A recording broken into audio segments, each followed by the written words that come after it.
Shadows waiting. Broken paving stones crunched under the horses' hooves as Lan led the way into the city. The entire city was broken, what Rand could see of it, and as abandoned as Perrin had said. Not so much as a pigeon moved, and weeds, mainly old and dead, sprouted from cracks in walls as well as pavement. More buildings had roofs fallen in than had them whole. Tumbled walls spilled fans of brick and stone into the streets. Towers stopped, abrupt and jagged like broken sticks. Uneven rubble hills with a few stunted trees growing on their slopes could have been the remains of palaces or of entire blocks of the city. Yet what was left standing was enough to take Rand's breath. The largest building in Baerlon would have vanished in the shadows of almost anything here.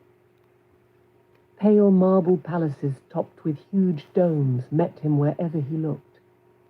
Every building appeared to have at least one dome. Some had 4 or 5, and each one shaped differently. Long walks lined by columns ran hundreds of paces to towers that seemed to reach the sky. At every intersection stood a bronze fountain, or the alabaster spire of a monument, or a statue on a pedestal. If the fountains were dry, most of the spires toppled, and many of the statues broken, what remained was so great that he could only marvel. And I thought Baerlon was a city. Burn me! But Tom must have been laughing up his sleeve. Moiraine and Lan, too. He was so caught up in staring that he was taken by surprise when Lan suddenly stopped in front of a white stone building that had once been twice as big as the Stag and Lion in Baerlon. There was nothing to say what it had been when the city lived and was great, perhaps even an inn. Only a hollow shell remained of the upper floors. The afternoon sky was visible through empty window frames, glass and wood alike long since gone, but the ground floor seemed sound enough. Moiraine, hands still on the pommel, studied the building intently before nodding. "This will do." Lan leaped from his saddle and lifted the Aes Sedai down in his arms. "Bring the horses inside," he commanded. "Find a room in the back to use for a stable. Move, farm boys! This isn't the village green." He vanished inside, carrying the Aes Sedai. Nynaeve scrambled down and hurried after him, clutching her bag of herbs and ointments. Egwene was right behind her. They left their mounts standing. "Bring the horses inside," Tom muttered wryly and puffed out his moustaches. He climbed down, stiff and slow, knuckled his back, and gave a long sigh, then took Aldib's reins. "Well?" he said, lifting an eyebrow at Rand and his friends. They hurried to dismount and gathered up the rest of the horses. The doorway, without anything to say there had ever been a door in it, was more than big enough to get the animals through, even 2 abreast. Inside was a huge room, as wide as the building, with a dirty tile floor and a few ragged wall hangings faded to a dull brown that looked as if they would fall apart at a touch. Nothing else. Lan had made a place in the nearest corner for Moiraine with his cloak and hers. Nynaeve, muttering about the dust, knelt beside the Aes Sedai, digging in her bag, which Egwene held open. "I may not like her, it is true," Nynaeve was saying to the warder as Rand, leading Bella and Cloud, came in behind Tom. "But I help anyone who needs my help, whether I like them or not." "I made no accusation, Wisdom. I only said, have a care with your herbs." She gave him a look from the corner of her eye. "The fact is, she needs my herbs, and so do you." Her voice was acerbic to start, and grew more tart as she spoke.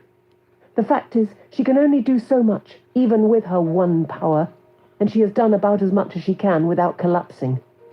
The fact is, your sword cannot help her now, Lord of the 7 Towers, but my herbs can." Moiraine laid a hand on Lan's arm. "Be at ease, Lan. She means no harm. She simply does not know." The warder snorted derisively. Nynaeve stopped digging in her bag and looked at him, frowning. But it was to Moiraine she spoke. "There are many things I don't know. What thing is this?" "For one," Moiraine replied, "all I truly need is a little rest. For another, I agree with you. Your skills and knowledge will be more useful than I thought.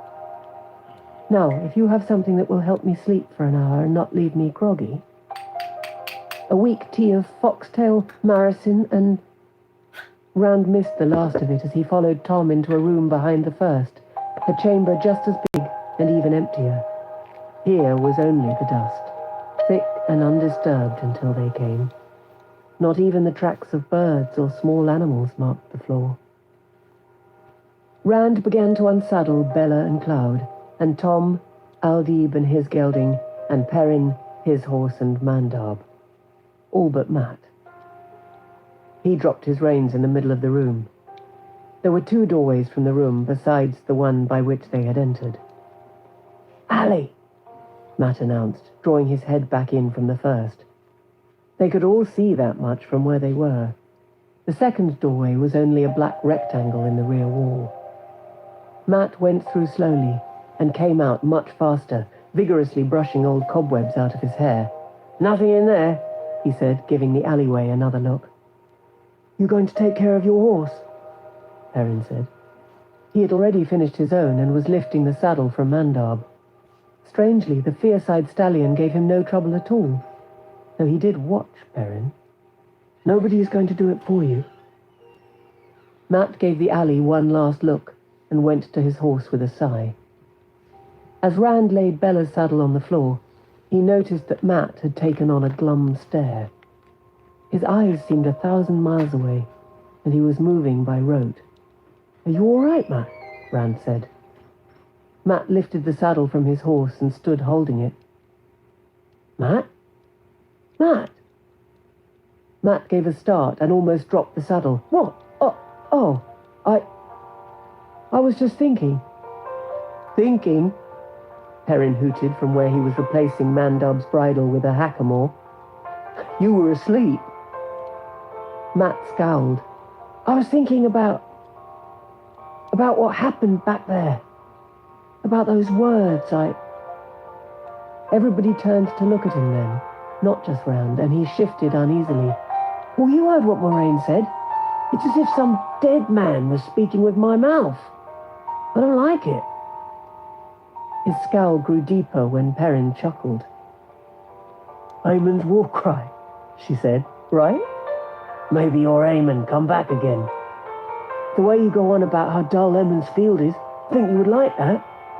Being a king and hero reborn." "Don't say that." Tom drew a deep breath. Everybody stared at him now. "That is dangerous talk, stupid talk.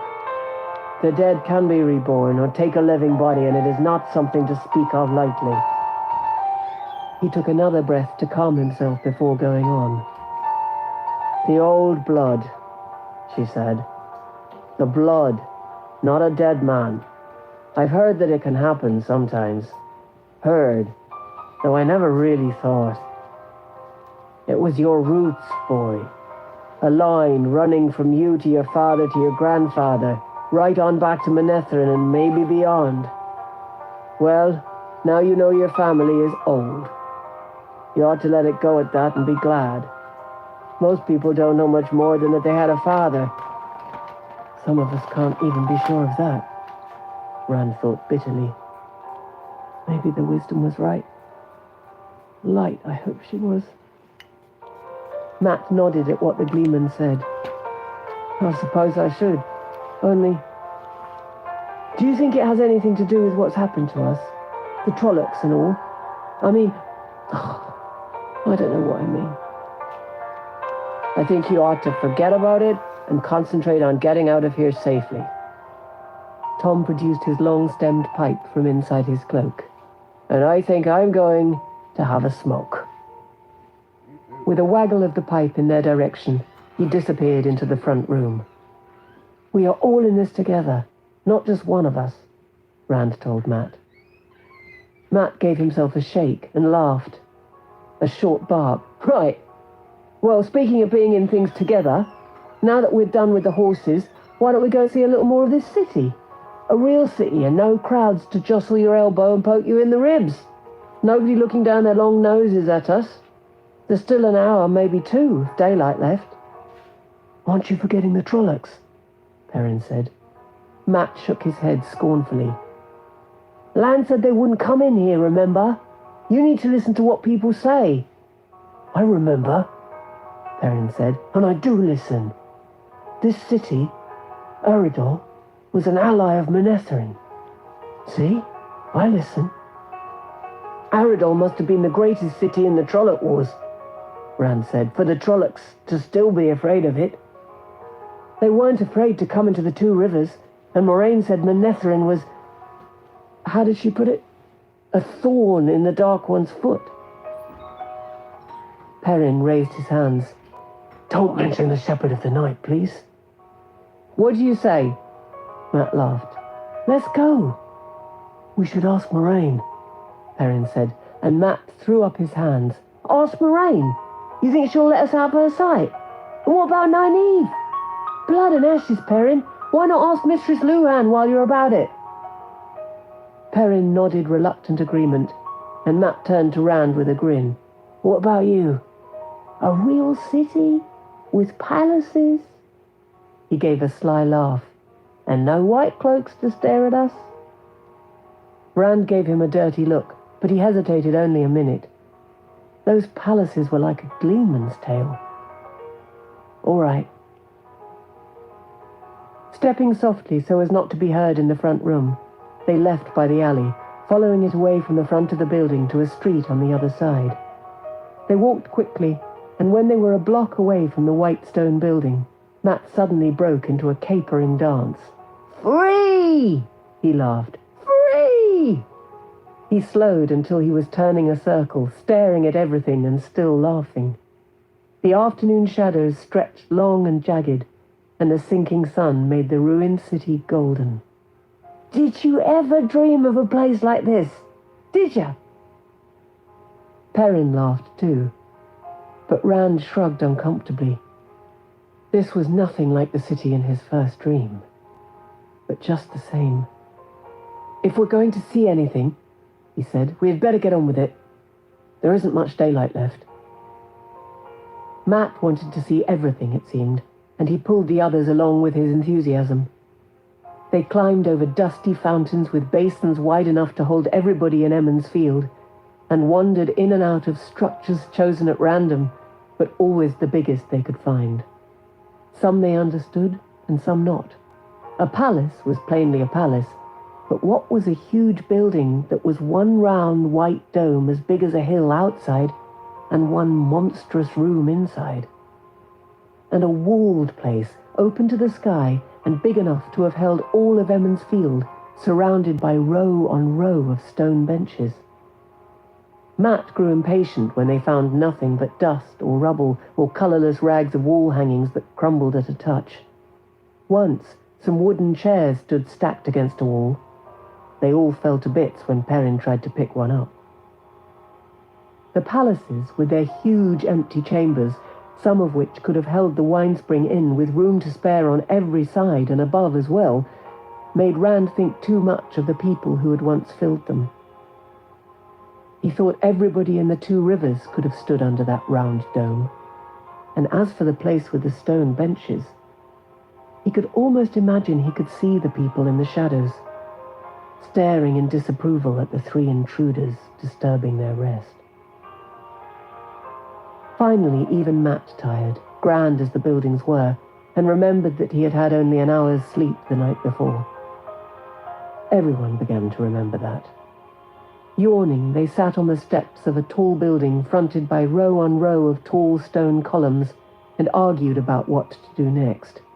Go back, Rand said, and get some sleep. He put the back of his hand against his mouth. When he could talk again, he said, Sleep, that's all I want. You can sleep any time, Matt said determinedly. Look at where we are. A ruined city. Treasure. Treasure.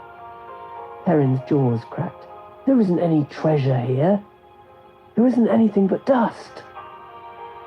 Rand shaded his eyes against the sun, a red ball sitting close to the rooftops.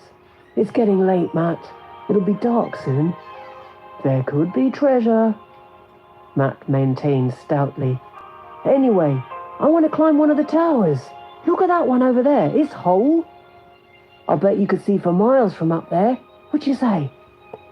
The towers are not safe, said a man's voice behind him. Rand leaped to his feet and spun around, clutching his sword hilt, and the others were just as quick. A man stood in the shadows among the columns at the top of the stairs. He took half a step forward, raised his hand to shield his eyes, and stepped back again. Forgive me, he said smoothly. I've been quite a long time in the dark inside. My eyes are not yet used to the light. Who are you? Rand thought the man's accent sounded odd, even after Baerlon. Some words he pronounced strangely, so Rand could barely understand them. What are you doing here? We thought the city was empty. I am Mordeth. He paused as if expecting them to recognize the name. When none of them gave any sign of doing so, he muttered something under his breath and went on. I could ask the same questions as you. There's been no one in Aridhol for a long time. A long, long time. I would not have thought to find 3 young men wandering its streets. We're on our way to Camelin, Rand said. We stopped to take shelter for the night. Camelin, Mordeth said slowly, rolling the name around his tongue, then shook his head. Shelter for the night, you say? Perhaps you will join me. You still haven't said what you're doing here, Perrin said. Why, I'm a treasure hunter, of course. Have you found any? Matt demanded excitedly. Rand thought Mordeth smiled, but in the shadows he could not be sure. I have, the man said. More than I expected. Much more. More than I can carry away. I never expected to find 3 strong, healthy young men. If you will help me move what I can take to where my horses are, you may each have a share of the rest. As much as you can carry. Whatever I leave will be gone, carried off by some other treasure hunter before I can return for it. I told you there must be treasure in a place like this, Matt exclaimed. He darted up the stairs. We'll help you carry it. Just take us to it. He and Mordeth moved deeper into the shadows among the columns. Rand looked at Perrin. We can't leave him. Perrin glanced at the sinking sun and nodded. They went up the stairs warily, Perrin easing his axe in its belt loop. Rand's hand tightened on his sword. But Matt and Mordeth were waiting among the columns, Mordeth with arms folded, Matt peering impatiently into the interior. Come, Mordeth said. I will show you the treasure. He slipped inside and Matt followed. There was nothing for the others to do but go on. The hall inside was shadowy, but almost immediately Mordeth turned aside and took some narrow steps that wound around and down through deeper and deeper dark, until they fumbled their way in pitch blackness. Rand felt along the wall with one hand, unsure there would be a step below until his foot met it. Even Matt began to feel uneasy, judging by his voice when he said, It's awfully dark down here. Yes, Mordeth replied. The man seemed to be having no trouble at all with the dark. There are lights below. Come. Indeed, the winding stairs abruptly gave way to a corridor dimly lit by scattered smoky torches set in iron sconces on the walls. The flickering flames and shadows gave Rand his first good look at Mordeth, who hurried on without pausing, motioning them to follow. There was something odd about him, Rand thought, but he could not pick out what it was exactly.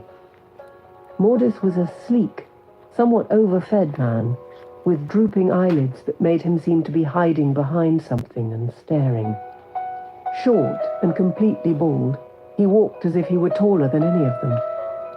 His clothes were certainly like nothing Rand had ever seen before either. Tight black breeches and soft red boots with the tops turned down at his ankles.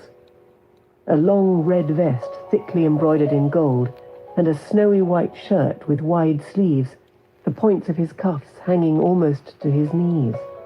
Certainly not the kind of clothes in which to hunt through a ruined city in search of treasure. But it was not that which made him seem strange either.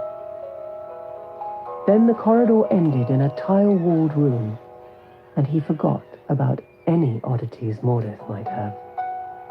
His gasp was an echo of his friend's. Here, too, light came from a few torches staining the ceiling with their smoke and giving everyone more than one shadow. But that light was reflected 1,000 times by the gems and gold piled on the floor. Mounds of coins and jewelry, goblets and plates and platters, gilded, gem-encrusted swords and daggers, all heaped together carelessly in waist-high mounds. With a cry, Matt ran forward and fell to his knees in front of one of the piles. "Sacks!" he said breathlessly, pawing through the gold. "We'll need sacks to carry all of this." "We can't carry it all," Rand said. He looked around helplessly. All the gold the merchants brought to Emond's Field in a year would not have made the 1,000th part of just one of those mounds. Not now. It's almost dark. Perrin pulled an axe free, carelessly tossing back the gold chains that had been tangled around it. Jewels glittered along its shiny black handle, and delicate gold scrollwork covered the twin blades. "Tomorrow, then," he said, hefting the axe with a grin. "Moiraine and Lan will understand when we show them this." "You are not alone," Mordeth said. He had let them rush past him into the treasure room, but now he followed. "Who else is with you?" Matt, wrist deep in the riches before him, answered absently, "Moiraine and Lan.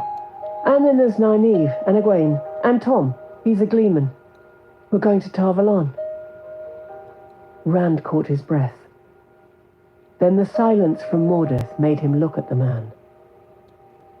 Rage twisted Mordeth's face. And fear, too. His lips pulled back from his teeth. "Tar Valon." He shook clenched fists at them.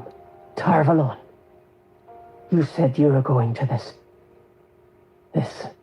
Camelin. You lied to me." "If you still want," Perrin said to Mordeth, "we'll come back tomorrow and help you." Carefully he set the axe back on the heap of gem-encrusted chalices and jewelry. "If you want." "No. That is..." Panting, Mordeth shook his head as if he could not decide. "Take what you want. Except... Suddenly Rand realized what had been nagging at him about the man. The scattered torches in the hallway had given each of them a ring of shadows, just as the torches in the treasure room did. Only... He was so shocked he said it out loud. "You don't have a shadow." A goblet fell from Matt's hand with a crash.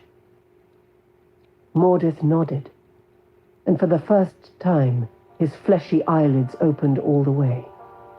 His sleek face suddenly appeared pinched and hungry. So, he stood straighter, seeming taller.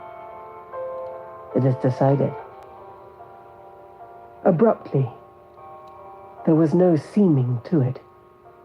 Like a balloon, Mordeth swelled, distorted, head pressed against the ceiling, shoulders butting the walls, filling the end of the room, cutting off escape. Hollow-cheeked, teeth bared in a rictus snarl, he reached out with hands big enough to engulf a man's head. With a yell, Rand leaped back. His feet tangled in a gold chain and he crashed to the floor, the wind knocked out of him. Struggling for breath, he struggled at the same time for his sword, fighting his cloak which had become wrapped around the hilt. The yells of his friends filled the room, and the clash of gold platters and goblets clattering across the floor. Suddenly, an agonized scream shivered in Rand's ears. Almost sobbing, he managed to inhale at last, just as he got the sword out of its sheath. Cautiously, he got to his feet, wondering which of his friends had given that scream. Perrin looked back at him wide-eyed from across the room, crouched and holding his axe back as if about to chop down a tree. Mat peered around the side of a treasure pile, clutching a dagger snatched from the trove. Something moved in the deepest part of the shadows left by the torches, and they all jumped. It was Mordeth, clutching his knees to his chest and huddled as deep into the furthest corner as he could get. "He tricked us," Mat panted. "It was some kind of trick." Mordeth threw back his head and wailed.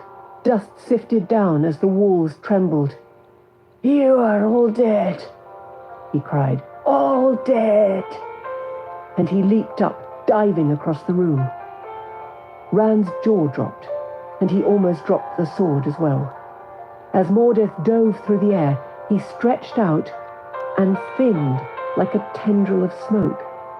As thin as a finger, he struck a crack in the wall tiles and vanished into it. A last cry hung in the room as he vanished, fading slowly away after he was gone. "You are all dead." "Let's get out of here," Perrin said faintly, firming his grip on his axe while he tried to face every direction at once.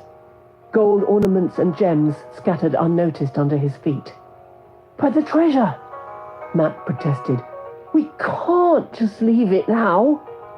"I don't want anything of his," Perrin said, still turning one way after another.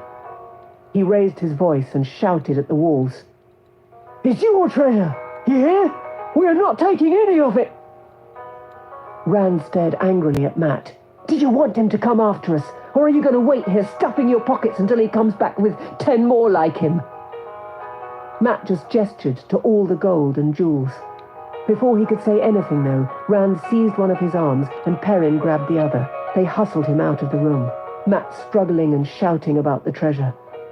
Before they had gone 10 steps down the hall, the already dim light behind them began to fail. The torches in the treasure room were going out. Mat stopped shouting. They hastened their steps. The first torch outside the room winked out, then the next. By the time they reached the winding stairs, there was no need to drag Mat any longer. They were all running, with the dark closing in behind them. Even the pitch black of the stairs only made them hesitate an instant, then they sped upwards, shouting at the top of their lungs. Shouting to scare anything that might be waiting, shouting to remind themselves they were still alive. They burst out into the hall above, sliding and falling on the dusty marble, scrambling out through the columns to tumble down the stairs and land in a bruised heap in the street.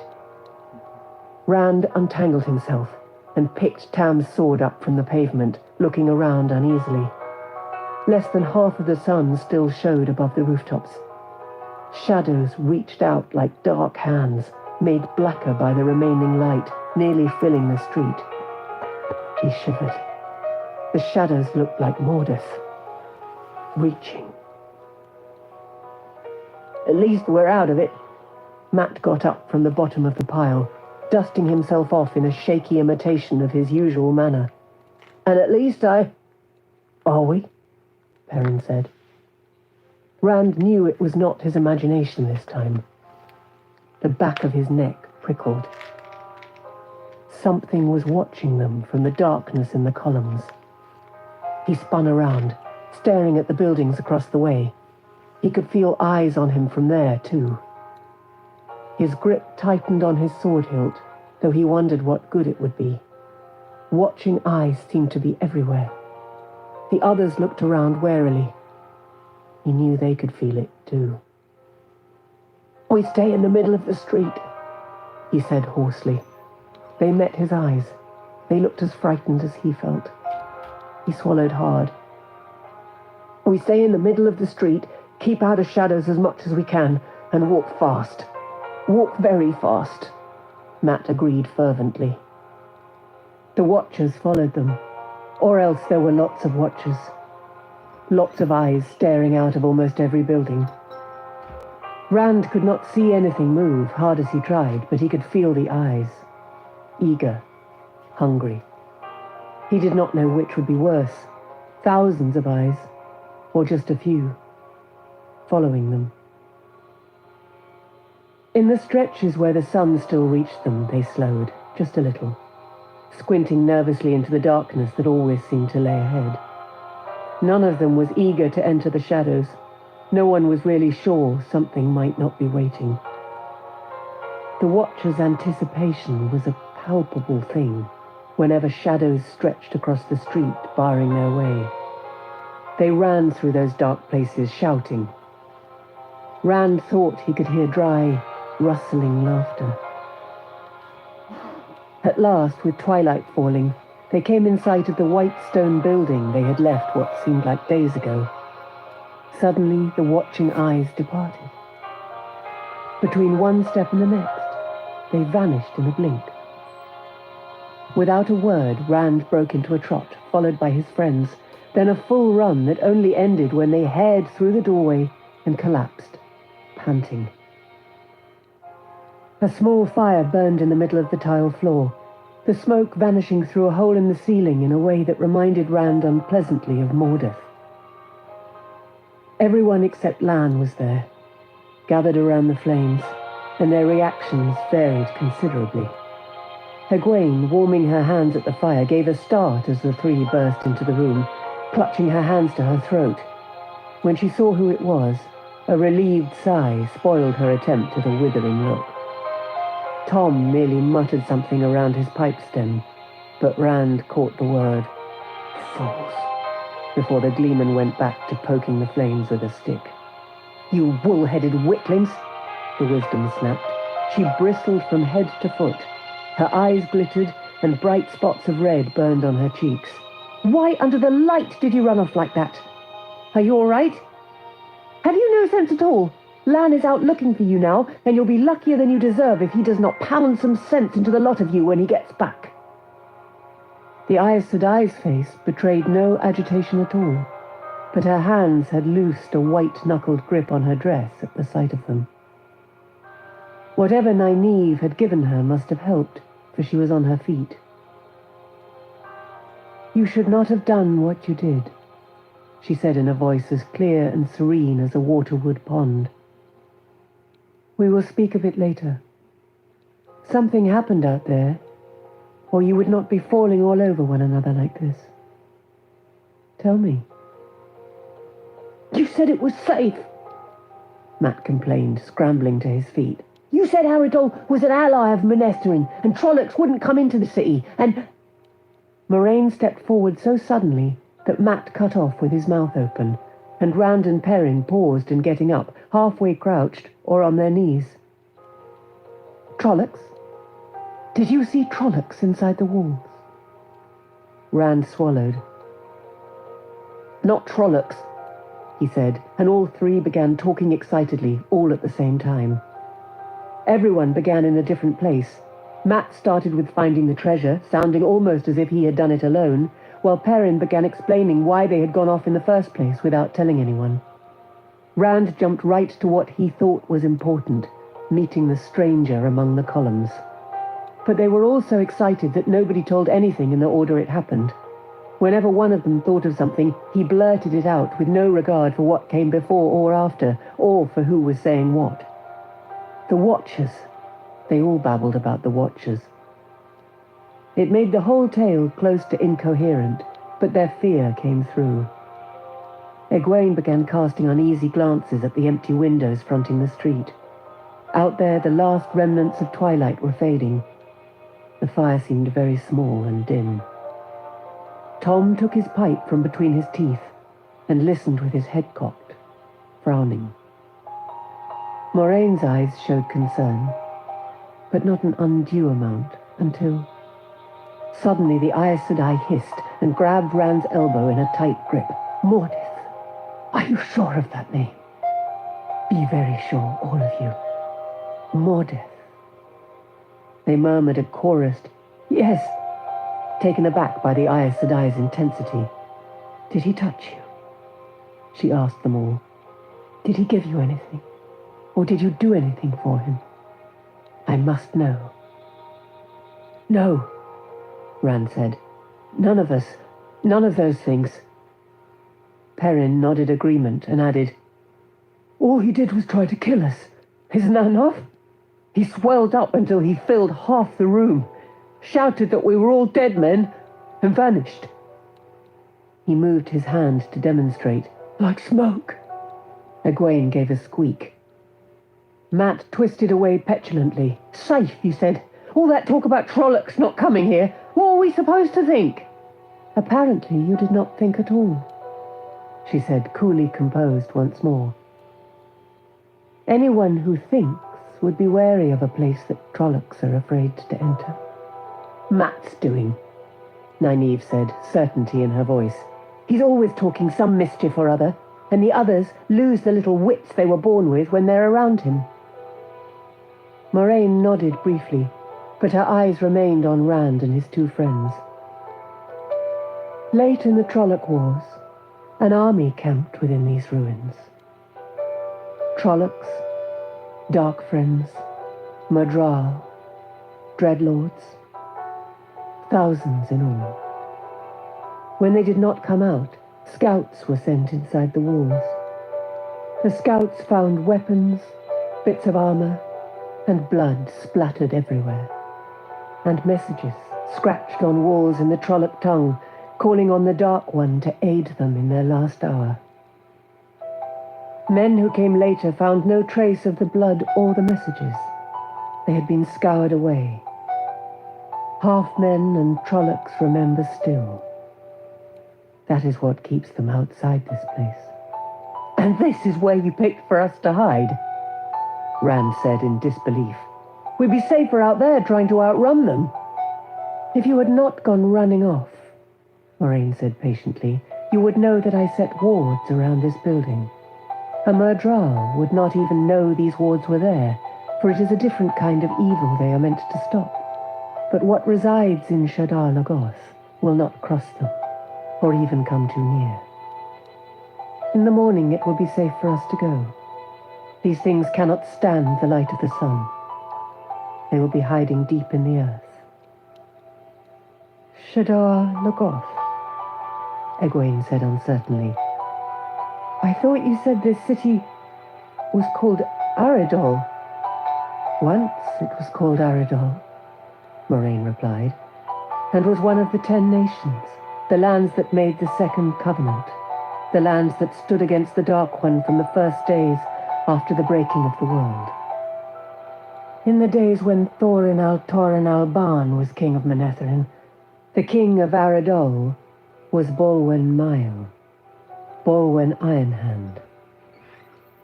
In a twilight of despair during the Trolloc Wars, when it seemed the Father of Lies must surely conquer, the man called Mordeth came to Bolwen's court." "The same man?" Rand exclaimed, and Matt said, "It couldn't be." A glance from Moiraine silenced them. Stillness filled the room except for the Aes Sedai's voice. Before Mordeth had been long in the city, he had Bolwen's ear, and soon he was second only to the king. Mordeth whispered poison in Bolwen's ear, and Aridhol began to change. Aridhol drew in on itself, hardened. It was said that some would rather see Trollocs come than the men of Aridhol.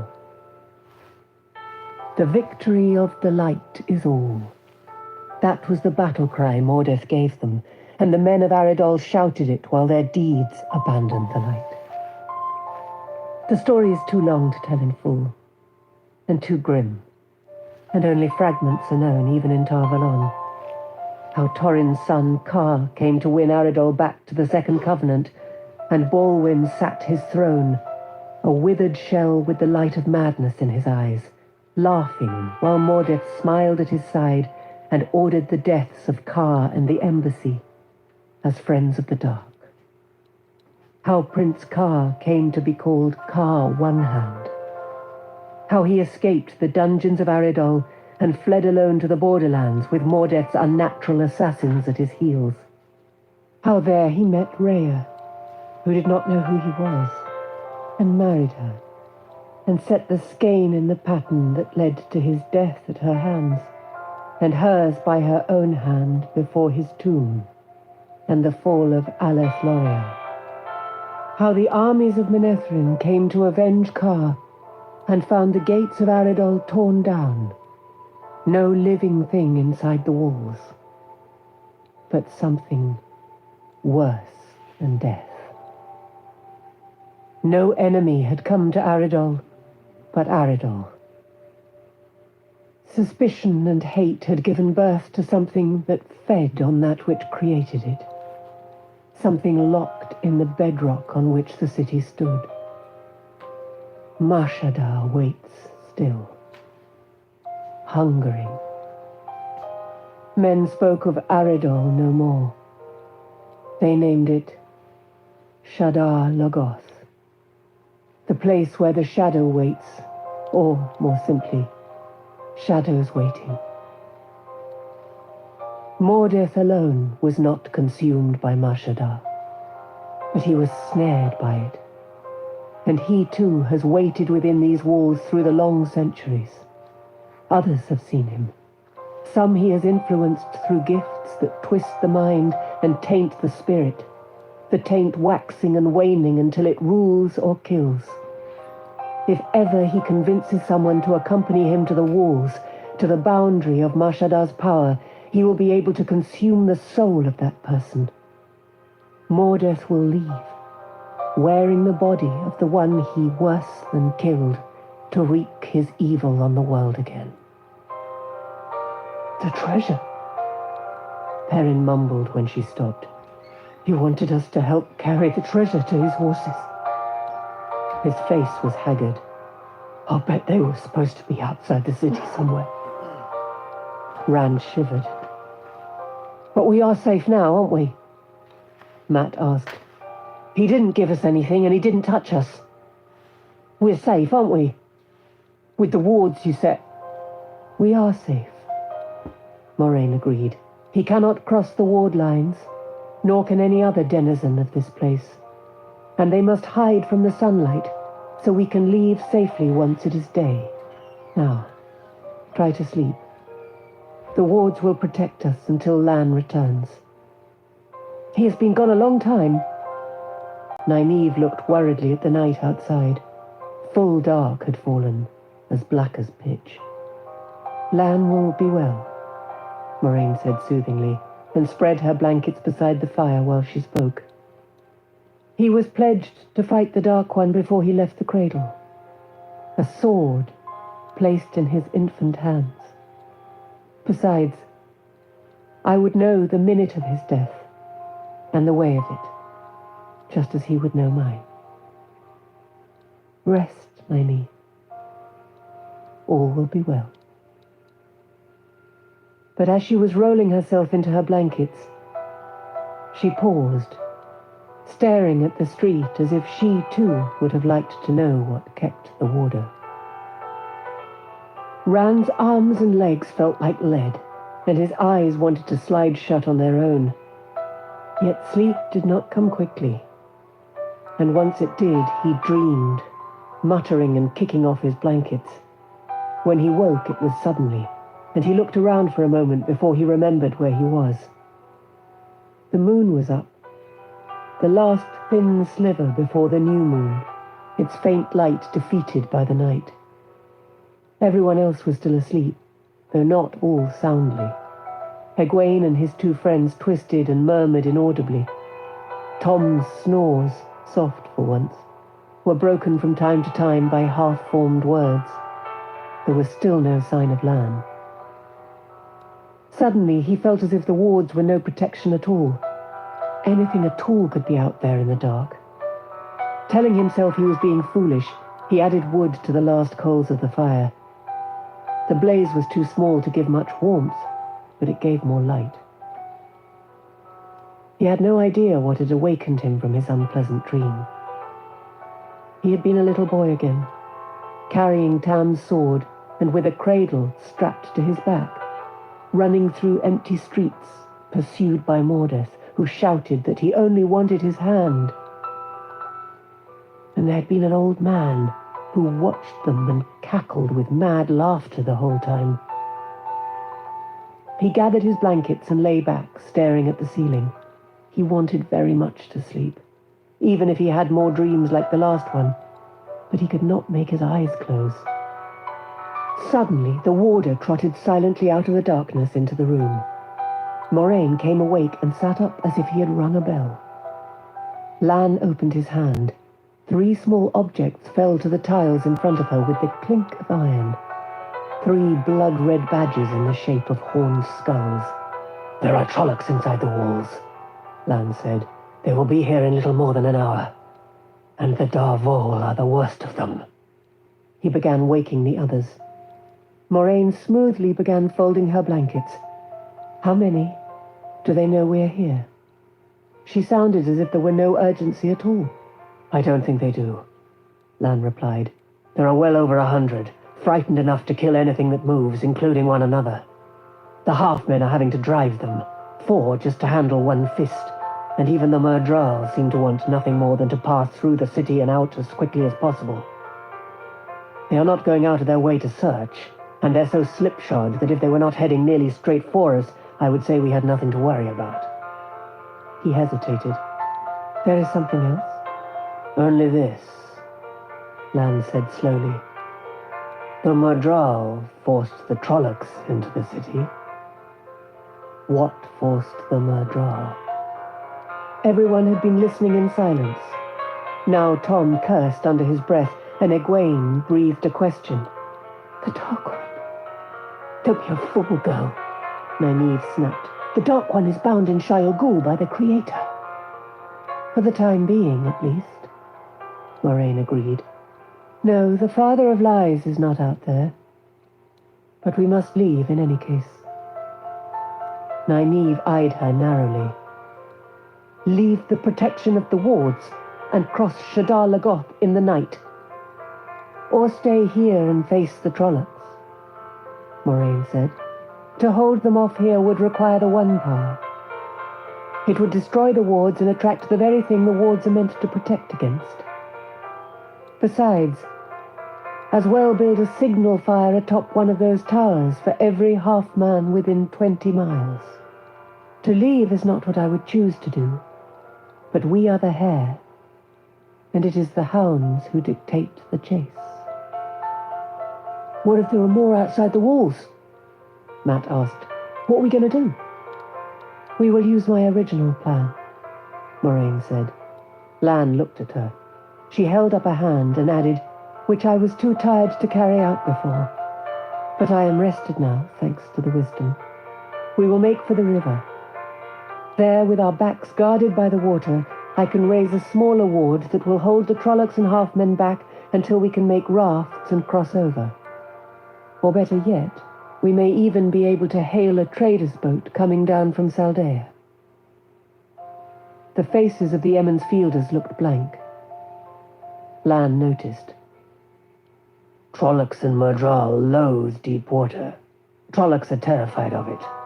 Neither can swim. A half-man will not wade anything more than waist deep, especially if it's moving. Trollocs won't do even that if they can find any way to avoid it." "So once we get across the river, we're safe," Rand said, and the warder nodded. "The Murdral will find it almost as hard to make the Trollocs build rafts as it was to drive them into Shadar Logoth. And if they try to make them cross the Aridhol that way, half will run away, and the rest probably drown." "Get to your horses," Moiraine said. "We are not across the river yet." Chapter 20. Dust on the Wind. As they left the white stone building on their nervously shifting horses, the icy wind came in gusts, moaning across the rooftops, whipping cloaks like banners, driving thin clouds across the thin sliver of the moon. With a quiet command to stay close, Lan led off down the street. The horses danced and tugged at the reins, eager to be away. Rand looked up warily at the buildings they passed, looming now in the night with their empty windows like eye sockets. Shadows seemed to move. Occasionally there was a clatter, rubble toppled by the wind. At least the eyes are gone. His relief was momentary. Why are they gone? Tom and the Emmons Fielders made a cluster with him, all keeping close enough to touch one another. Egwene's shoulders were hunched, as if she were trying to ease Bella's hooves to the pavement. Rand did not even want to breathe. Sound might attract attention. Abruptly, he realized that a distance had opened ahead of them, separating them from the warder and the Aes Sedai. The two were indistinct shapes a good 30 paces ahead. "We're falling behind," he murmured, and booted Cloud to a quicker step. A thin tendril of silver-grey fog drifted low across the street ahead of him. "Stop!"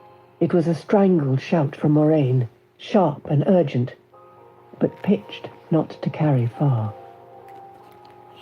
Uncertain, he pulled up short. The splinter of fog lay completely across the street now, slowly fattening as if more were oozing out of the buildings on either side of the street. It was as thick as a man's arm now. Cloud whickered and tried to back further away as Egwene and Tom and the others came up on him. Their horses, too, tossed their heads and bridled against coming too near the fog.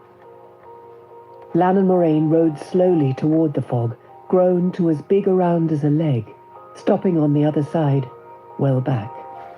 The Aes Sedai studied the branch of mist that separated them. Rand shrugged at a sudden itch of fear between his shoulder blades. A faint light accompanied the fog, growing as the foggy tentacle became fatter, but still only a little more than the moonlight. The horses shifted uneasily, even Aldib and Mandab. "What is it?" Nynaeve asked. "The evil of Shadar Logoth," Moiraine replied. Shadar. Unseeing, unthinking, moving through the city as aimlessly as a worm burrows through the earth. If it touches you, you will die. Rand and the others let their horses dance a few quick steps back, but not too far. As much as Rand would have given to be free of the Aes Sedai, she was as safe as home compared to what lay around them. "Then how do we join you?" Egwene said. "Can you kill it? Clear away?" Moraine's laugh was bitter and short. Shadar is vast, girl. As vast as Shadar Logoth itself. The whole White Tower could not kill it. If I damaged it enough to let you pass, drawing that much of the One Power would pull the Halfmen like a trumpet call. And Shadar would rush in to heal whatever harm I did. Rush in, and perhaps catch us in its net. Rand exchanged looks with Egwene, then asked her question again. Moiraine sighed before answering. "I do not like it. But what must be done must be done. This thing will not be above ground everywhere. Other streets will be clear. See that star?" She twisted in her saddle to point to a red star low in the eastern sky. "Keep on toward that star, and it will bring you to the river. Whatever happens, keep moving toward the river. Go as quickly as you can, but above all, make no noise. There are still the Trollocs, remember. And 4 half-men." "But how will we find you again?" Egwene protested. "I will find you," Moiraine said. "Be assured, I can find you. Now be off. This thing is utterly mindless, but it can sense food." Indeed, ropes of silver grey had lifted from the larger body. They drifted, wavering, like the tentacles of 100 arms on the bottom of a waterwood pond. When Rand looked up from the thick trunk of opaque mist, the warder and the Aes Sedai were gone. He licked his lips and met his companion's eyes. They were as nervous as he was, and something worse. They all seemed to be waiting for someone else to move first. Night and ruins surrounded them. The Fades were out there, somewhere, and the Trollocs, maybe around the next corner. The tentacles of fog drifted nearer, halfway to them now, and no longer wavering. They had chosen their intended prey. Suddenly he missed Moiraine very much. Everyone was still staring, wondering which way to go. He turned Cloud, and the grey broke into a half-trot, tugging against the reins to go faster. As if moving first had made him the leader, everyone followed. With Moiraine gone, there was no one to protect them should Mordeth appear. And the Trollocs. And Rand forced himself to stop thinking. He would follow the red star. He could hold on to that thought. 3 times they had to backtrack from a street blocked from side to side by a hill of stone and brick the horses could never have crossed. Rand could hear the others breathing, short and sharp, just shy of panic. He gritted his teeth to stop his own panting. You have to at least make them think you're not afraid. You're doing a good job, Woolhead. You'll get everybody out safely. They rounded the next corner. A wall of fog bathed the broken pavement with a light as bright as a full moon. Streamers as thick as their horses broke off toward them. Nobody waited. Wheeling, they galloped away in a tight knot with no heed for the clatter of hooves they raised. 2 Trollocs stepped into the street before them, not 10 spans away. For an instant, the humans and the Trollocs just stared at one another, each more surprised than the other. Another pair of Trollocs appeared, and another, colliding with the ones in front, folding into a shocked mass at the sight of the humans. Only for an instant did they remain frozen, though. Guttural howls echoed from the buildings, and the Trollocs bounded forward. The humans scattered like quail. Rand's grey reached full gallop in 3 strides. "This way!" he shouted, but he heard the same cry from 5 throats. A hasty glance over his shoulder showed him his companions disappearing in as many directions, Trollocs pursuing them all. 3 Trollocs ran at his own heels, catchpoles waving in the air. His skin crawled as he realized they were matching Cloud's stride for stride. He dropped low on Cloud's neck and urged the grey on, chased by thick cries. The street narrowed ahead, broken-topped buildings leaning out drunkenly. Slowly the empty windows filled with a silvery glow, a dense mist bulging outward. Mashadar. Rand risked a glance over his shoulder. The Trollocs still ran less than 50 paces back. The light from the fog was enough to see them clearly. A Fade rode behind them now, and they seemed to flee the half-man as much as to pursue Rand. Ahead of Rand, 6 grey tendrils wavered from the windows, 12, feeling the air. Cloud tossed his head and screamed, but Rand dug his heels in brutally, and the horse lunged forward wildly. The tendrils stiffened as Rand galloped between them, but he crouched low on Cloud's back and refused to look at them. The way beyond was clear. If one of them touches me, light! He booted Cloud harder, and the horse leaped forward into the welcome shadows. With Cloud still running, he looked back as soon as the glow of Mashadar began to lessen. The waving grey tentacles of Mashadar blocked half the street, and the Trollocs were balking. But the Fade snatched a whip from its saddlebow, cracking it over the heads of the Trollocs with a sound like a lightning bolt, popping sparks in the air. Crouching, the Trollocs lurched after Rand. The half-man hesitated, black cowls studying Mashadar's reaching arms, before it, too, spurred forward. The thickening tentacles of fog swung uncertainly for a moment, then struck like vipers. At least 2 latched to each Trolloc, bathing them in grey light. Muzzled heads went back to scream, but fog rolled over open mouths and in, eating the howls. 4 leg-thick tentacles whipped around the Fade, and the half-man and its black horse twitched as if dancing, till the cowl fell back, bearing that pale, eyeless face. The Fade shrieked. There was no sound from that cry, any more than from the Trollocs. But something came through. A piercing whine just beyond hearing, like all the hornets in the world, digging into Rand's ears with all the fear that could exist. Cloud convulsed as if he too heard and ran harder than ever. Rand hung on, panting, his throat as dry as sand. After a time, he realized he could no longer hear the silent shriek of the Fade dying, and suddenly the clatter of his gallop seemed as loud as shouts. He reined Cloud hard, stopping beside a jagged wall, right where two streets met. A nameless monument reared in the darkness before him.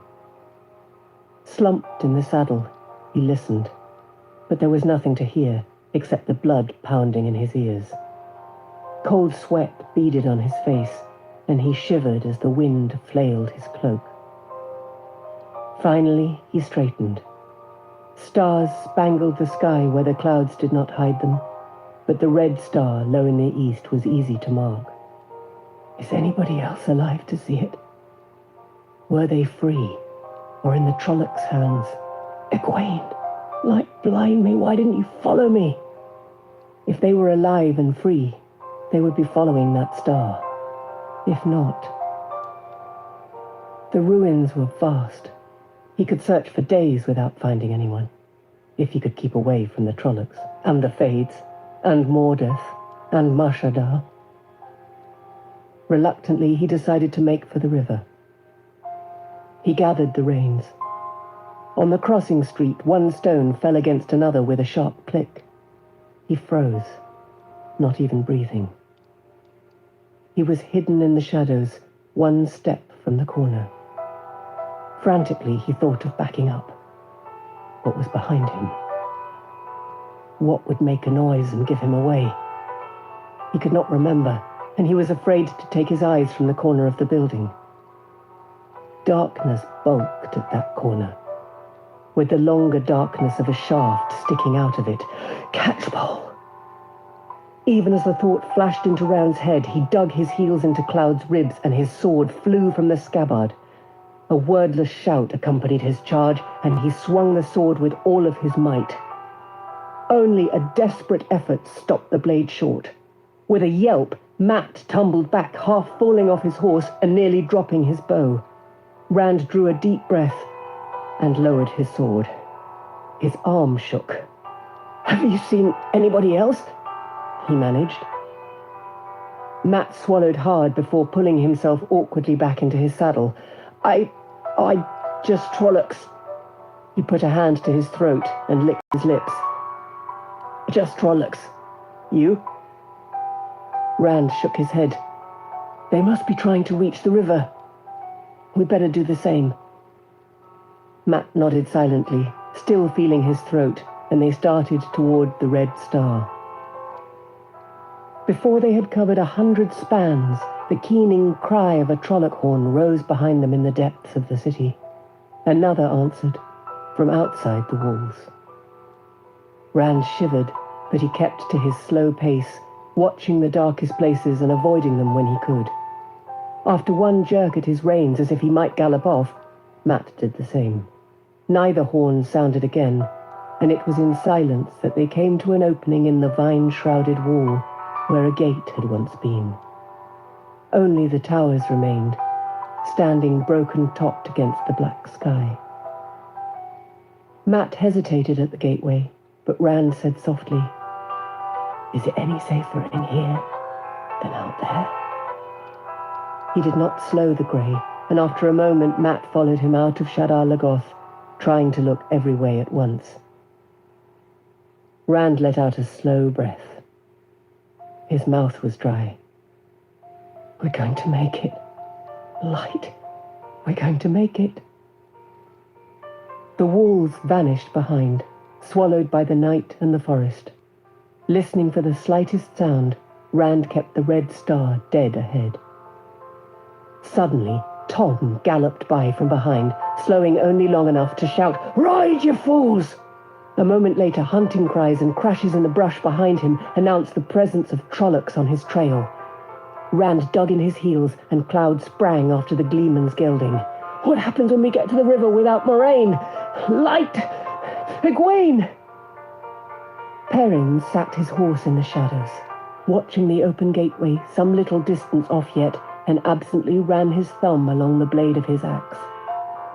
It seemed to be a clear way out of the ruined city, but he had sat there for 5 minutes studying it. The wind tossed his shaggy curls and tried to carry his cloak away, but he pulled the cloak back around him without really noticing what he was doing. He knew that Matt and almost everyone else in Emmonsfield considered him slow of thought. It was partly because he was big and usually moved carefully. He had always been afraid he might accidentally break something or hurt somebody, since he was so much bigger than the boys he grew up with. But he really did prefer to think things all the way through if he could. Quick thinking, careless thinking, had put Matt into hot water one time after another, and Matt's quick thinking usually managed to get Rand, or him, or both, in the cookpot alongside Matt too. His throat tightened. Light, don't think about being in a cookpot. He tried to order his thoughts again. Careful thought was the way. There had been some sort of square in front of the gate once, with a huge fountain in its middle. Part of the fountain was still there, a cluster of broken statues standing in a big round basin, and so was the open space around it. To reach the gate, he would have to ride nearly 100 spans with only the night to shield him from searching eyes. That was not a pleasant thought either. He remembered those unseen watchers too well. He considered the horns he had heard in the city a little while earlier. He had almost turned back, thinking some of the others might have been taken, before realizing that he could not do anything alone if they had been captured. Not against, what did Lan say? 100 Trollocs and 4 Fades. Moiraine Sedai said, "Get to the river." He went back to consideration of the gate. Careful thought had not given him much, but he had made his decision.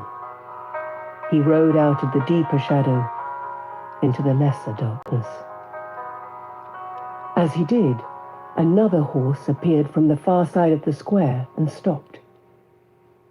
He stopped too, and felt for his axe. It gave him no great sense of comfort. If that dark shape was a Fade. Rand? Came a soft, hesitant call.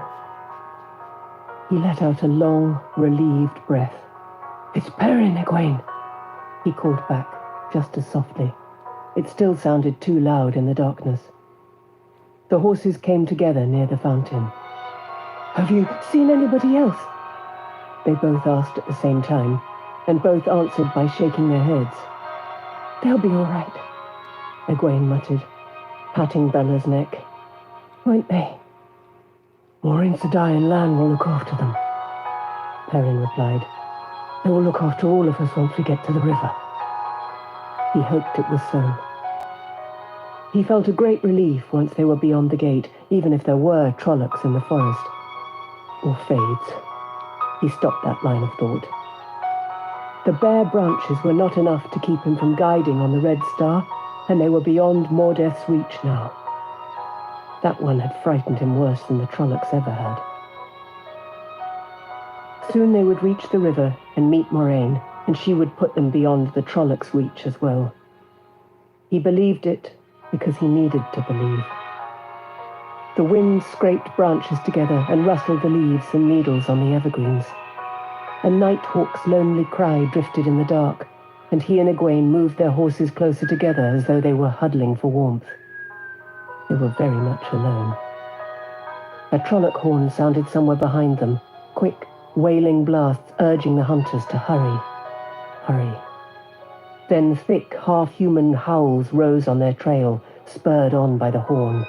Howls that grew sharper as they caught the human scent. Perrin put his horse to a gallop, shouting, "Come on!" Egwene came, both of them booting their horses, heedless of noise, heedless of the branches that slapped at them. As they raced through the trees, guided as much by instinct as by the dim moonlight, Bella fell behind. Perrin looked back. Egwene kicked the mare and flailed her with the reins, but it was doing no good. By their sounds, the Trollocs were coming closer. He drew in enough not to leave her behind. "Hurry!" he shouted. He could make out the Trollocs now, huge dark shapes bounding through the trees, bellowing and snarling to chill the blood.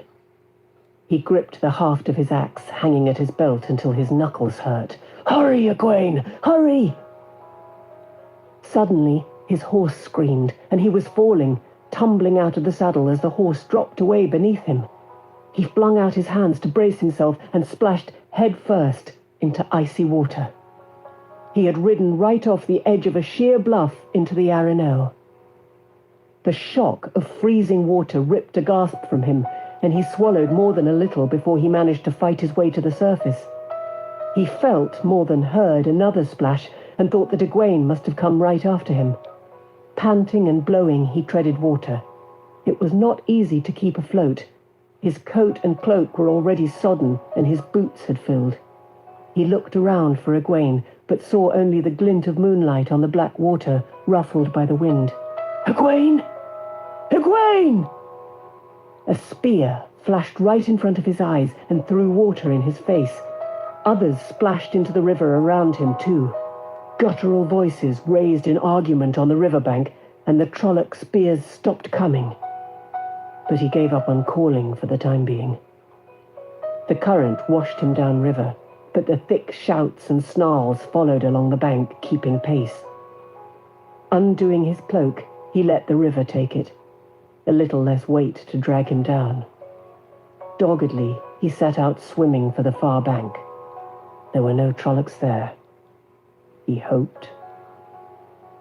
He swam the way they did back home in the ponds in the waterwood, stroking with both hands, kicking with both feet, keeping his head out of the water. At least, he tried to keep his head out of the water. It was not easy. Even without the cloak, his coat and boots each seemed to weigh as much as he did.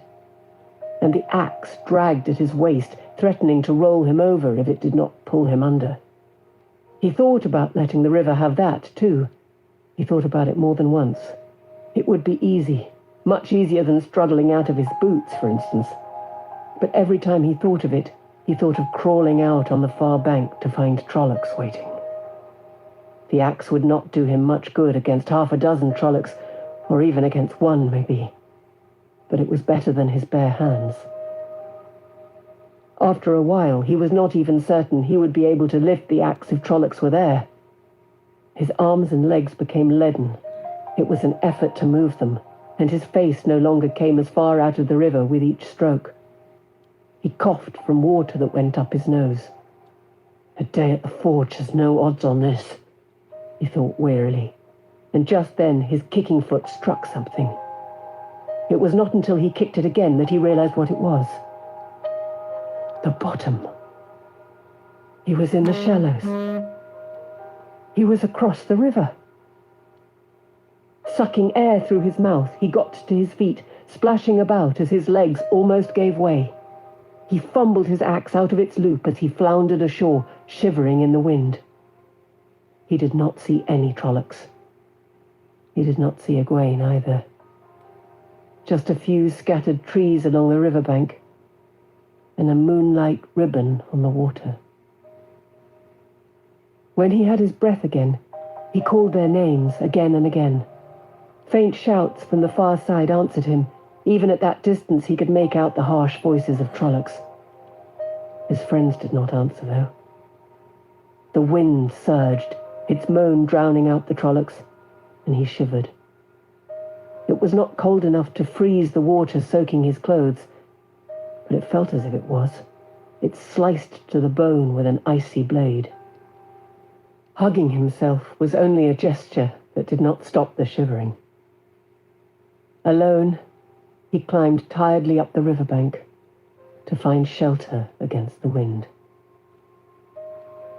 Rand patted Cloud's neck, soothing the grey with whispers. The horse tossed his head and danced on quick feet. The Trollocs had been left behind, or so it seemed, but Cloud had the smell of them thick in his nostrils. Matt rode with an arrow nocked, watching for surprises out of the night, while Rand and Tom peered through the branches, searching for the red star that was their guide. Keeping it in view had been easy enough. even with all the branches overhead, so long as they were riding straight toward it. But then more Trollocs had appeared ahead, and they went galloping off to the side with both packs howling after them. The Trollocs could keep up with a horse, but only for 100 paces or so, and finally they left the pursuit and the howls behind. But with all the twists and turns, they had lost the guiding star. "I still say it's over there," Matt said, gesturing off to his right. "We were going north at the end, and that means east is that way." "There it is," Tom said abruptly. He pointed through the tangled branches to their left, straight at the red star. Matt mumbled something under his breath. Out of the corner of his eye, Rand caught the movement as a Trolloc leaped out from behind a tree without a sound, swinging its catchpole. Rand dug his heels in, and the grey bounded forward, just as two more plunged from the shadows after the first. A noose brushed the back of Rand's neck, sending a shiver down his spine. An arrow took one of the bestial faces in the eye, then Matt swung in beside him as their horses pounded through the trees. They were running toward the river, he realized, but he was not sure it was going to do any good. The Trollocs sped after them, almost close enough to reach out and grab the streaming tails of their horses. Half a step gained, and the catchpoles could drag them both out of their saddles. He leaned low on the grey's neck to put that much more distance between his own neck and the nooses. Matt's face was nearly buried in his horse's mane. But Rand wondered where Tom was. Had the Gleeman decided he was better off on his own, since all three Trollocs had fastened on the boys? Suddenly, Tom's gelding galloped out of the night, hard behind the Trollocs. The Trollocs had only time to look back in surprise before the Gleeman's hands whipped back and then forward. Moonlight flashed off steel. One Trolloc tumbled forward, rolling over and over before landing in a heap, while a second dropped to its knees with a scream, clawing at its back with both hands. The third snarled, bearing a muzzle full of sharp teeth, but as its companions toppled, it whirled away into the darkness. Tom's hand made the whip-like motion again, and the Trolloc shrieked, but the shrieks faded into the distance as it ran. Rand and Matt pulled up and stared at the Gleeman. "My second-best knives," Tom muttered, but he made no effort to get down and retrieve them. "That one will bring others. I hope the river isn't too far. I hope..." Instead of saying what else he hoped, he shook his head and set off at a quick canter. Rand and Matt fell in behind him. Soon they reached a low bank where trees grew right to the edge of the night-black water, its moon-streaked surface riffled by the wind. Rand could not see the far side at all. He did not like the idea of crossing on a raft in the dark, but he liked the idea of staying on this side even less. "I'll swim if I have to." Somewhere away from the river, a Trolloc horn brayed, sharp, quick, and urgent in the darkness. It was the first sound from the horns since they had left the ruins. Rand wondered if it meant some of the others had been captured. "No use staying here all night," Tom said. "Pick a direction. Upriver or down." "But Moiraine and the others could be anywhere," Matt protested. "Any way we choose could just take us further away." So it could. Clucking to his gelding, Tom turned downriver, heading along the bank. So it could. Rand looked at Matt, who shrugged, and they turned after him. For a time, nothing changed. The bank was higher in some places, lower in others. The trees grew thicker or thinned out in small clearings, but the night and the river and the wind were all the same, cold and black. And no Trollocs. That was one change Rand was glad to forego. Then he saw a light ahead, just a single point. As they drew closer, he could see that the light was well above the river, as if it were in a tree. Tom quickened the pace and began to hum under his breath.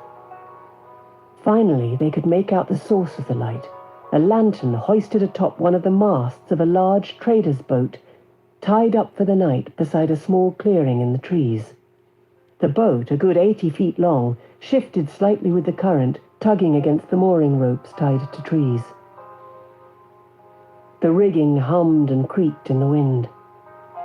The lantern doubled the moonlight on the deck, but no one was in sight. "Now that," Tom said as he dismounted, "is better than an Aes raft, isn't it?"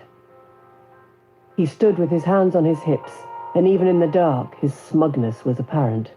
"It doesn't look as if this vessel is made to carry horses, but considering the danger he's in, which we are going to warn him of, the captain may be reasonable. Just let me do all the talking, and bring your blankets and saddlebags just in case." Rand climbed down and began untying the things behind his saddle. "You don't mean to leave without the others, do you?" Tom had no chance to say what he meant to do. Into the clearing burst 2 Trollocs, howling and waving their catchpoles, with 4 more right behind. The horses reared and whinnied. Shouts in the distance said more Trollocs were on the way. "Onto the boat!" Tom shouted. "Quick, leave all that! Run!" Suiting his own words, he ran for the boat, patches flapping and instrument cases on his back banging together. "You on the boat!" he shouted. "Wake up, you fools! Trollocs!" Rand jerked his blanket roll and saddlebags free of the last thong and was right on the Gleeman's heels. Tossing his burdens over the rail, he vaulted after them. He just had time to see a man curled up on the deck, beginning to sit up as if he had only that moment awakened, when his feet came down right on top of the fellow. The man grunted loudly. Rand stumbled, and a hooked catchpole slammed into the railing just where he had come over. Shouts rose all over the boat, and feet pounded along the deck. Hairy hands caught the railing beside the catchpole, and a goat-horned head lifted above it. Off balance, stumbling, Rand still managed to draw his sword and swing. With a scream, the Trolloc dropped away. Men ran everywhere on the boat, shouting, hacking mooring lines with axes. The boat lurched and swung as if eager to be off. Up in the bow, 3 men struggled with a Trolloc. Someone thrust over the side with a spear, though Rand could not see what he was stabbing at. A bowstring snapped, and snapped again. The man Rand had stepped on scrabbled away from him on hands and knees, then flung up his hands when he saw Rand looking at him. "Spare me!" he cried. "Take whatever you want! Take the boat! Take everything, but spare me!" Suddenly something slammed across Rand's back, smashing him to the deck. His sword skittered away from his outstretched hand. Open-mouthed, gasping for a breath that would not come, he tried to reach the sword. His muscles responded with agonized slowness. He writhed like a slug. The fellow who wanted to be spared gave one frightened, covetous look at the sword, then vanished into the shadows. Painfully, Rand managed to look over his shoulder and knew his luck had run out. A wolf-muzzled Trolloc stood balanced on the railing, staring down at him and holding the splintered end of the catchpole that had knocked the wind out of him. Rand struggled to reach the sword, to move, to get away, but his arms and legs moved jerkily, and only half as he wanted. They wobbled and went in odd directions. His chest felt as if it was strapped with iron bands. Silver spots swam in his eyes. Frantically, he hunted for some way to escape. Time seemed to slow as the Trolloc raised the jagged pole as if to spear him with it. To Rand, the creature appeared to be moving as if in a dream. He watched the thick arm go back.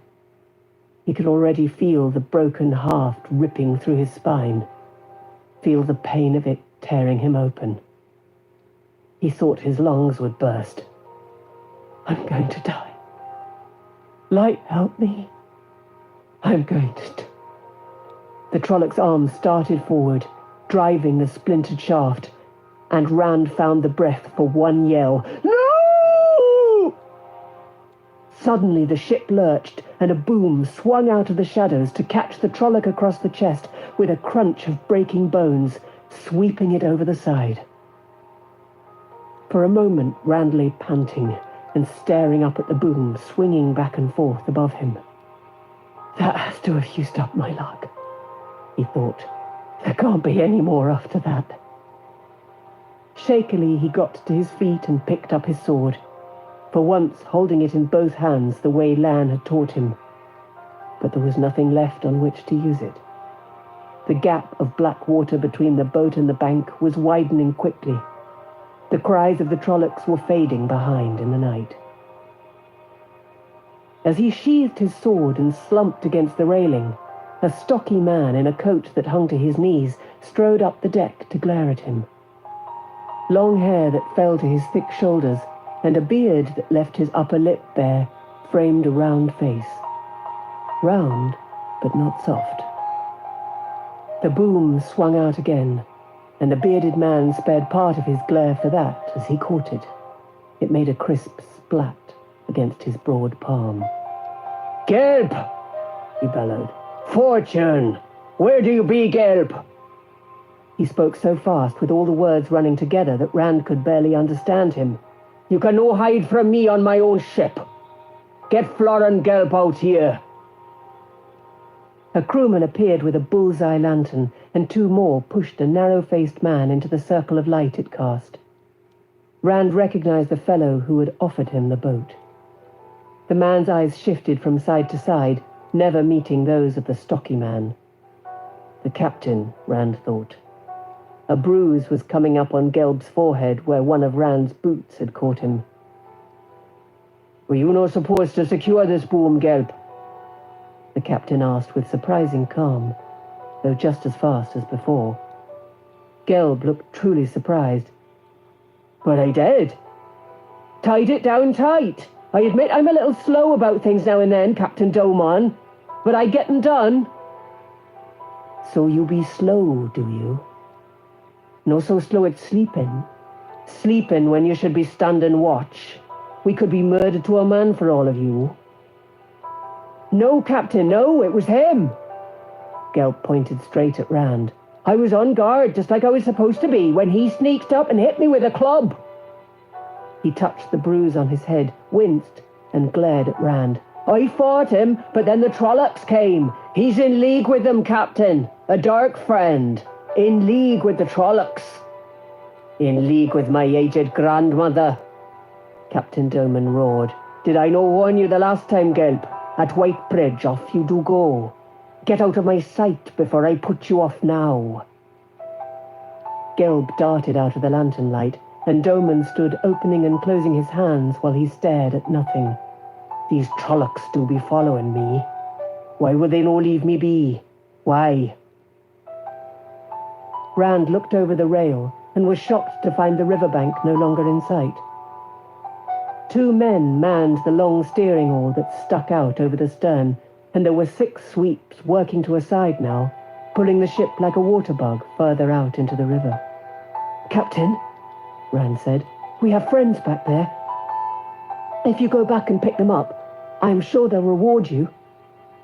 The captain's round face swung toward Rand, and when Tom and Matt appeared, he included them in his expressionless stare as well. "Captain," Tom began with a bow, "allow me to—" "You come below," Captain Doman said, "where I can see what manner of thing be hauled up on my deck. Come, fortune desert me. Somebody secure this horn-cursed boom."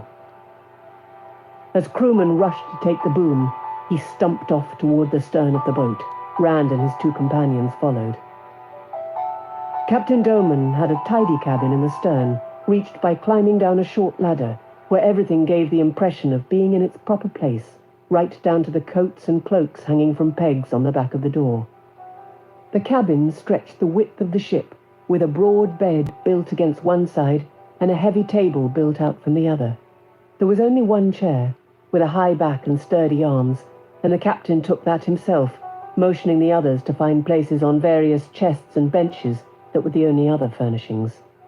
A loud harumph stopped Matt from sitting on the bed. "Now," said the captain when they were all seated, "my name be Bail Doman, captain and owner of the Spray, which be this ship. Now who be you, and where be you going out here in the middle of nowhere? And why should I no throw you over the side for the trouble you've brought me?" Rand still had as much trouble as before in following Doman's rapid speech. When he worked out the last part of what the captain had said, he blinked in surprise. "Throw us over the side?" Matt hurriedly said, "We didn't mean to cause you any trouble. We're on our way to Camelin, and then to—" "And then where the wind takes us," Tom interrupted smoothly. "That's how gleemen travel, like dust on the wind. I am a gleeman, you understand. Tom Merlin by name." He shifted his cloak so the multi-hued patches stirred, as if the captain could have missed them. "These two country louts want to become my apprentices, though I am not yet sure I want them." Rand looked at Matt, who grinned. "That be all very well, man," Captain Domon said placidly. "But it tells me nothing. Less. Fortune pricked me, that place be on no road to Camelin from anywhere I ever heard tell of." "Now that is a story," Tom said, and he straightway began to unfold it. According to Tom, he had been trapped by the winter snows in a mining town in the mountains of mist beyond Berlon. While there, he heard legends of a treasure dating from the Trolloc Wars in the lost ruin of a city called Aridhol. Now, it just so happened that he had earlier learned the location of Aridhol from a map given him many years ago by a dying friend in Ilian, whose life he had once saved, a man who expired breathing that the map would make Tom rich, which Tom never believed until he heard the legends. When the snows melted enough, he set out with a few companions, including his two would-be apprentices, and after a journey of many hardships, they actually found the ruined city. But it turned out the treasure had belonged to one of the Dreadlords themselves, and Trollocs had been sent to fetch it back to Sheol Ghul. Almost every danger they really had faced, Trollocs, Myrddraal, Dragcar, Mordeth, Shadar, assailed them at one point or another of the story, though the way Tom told it, they all seemed to be aimed at him personally, and to have been handled by him with the greatest adroitness. With much daring-do, mostly by Tom, they escaped, pursued by Trollocs, though they became separated in the night, until finally Tom and his two companions sought refuge on the last place left to them, Captain Domon's most welcome ship.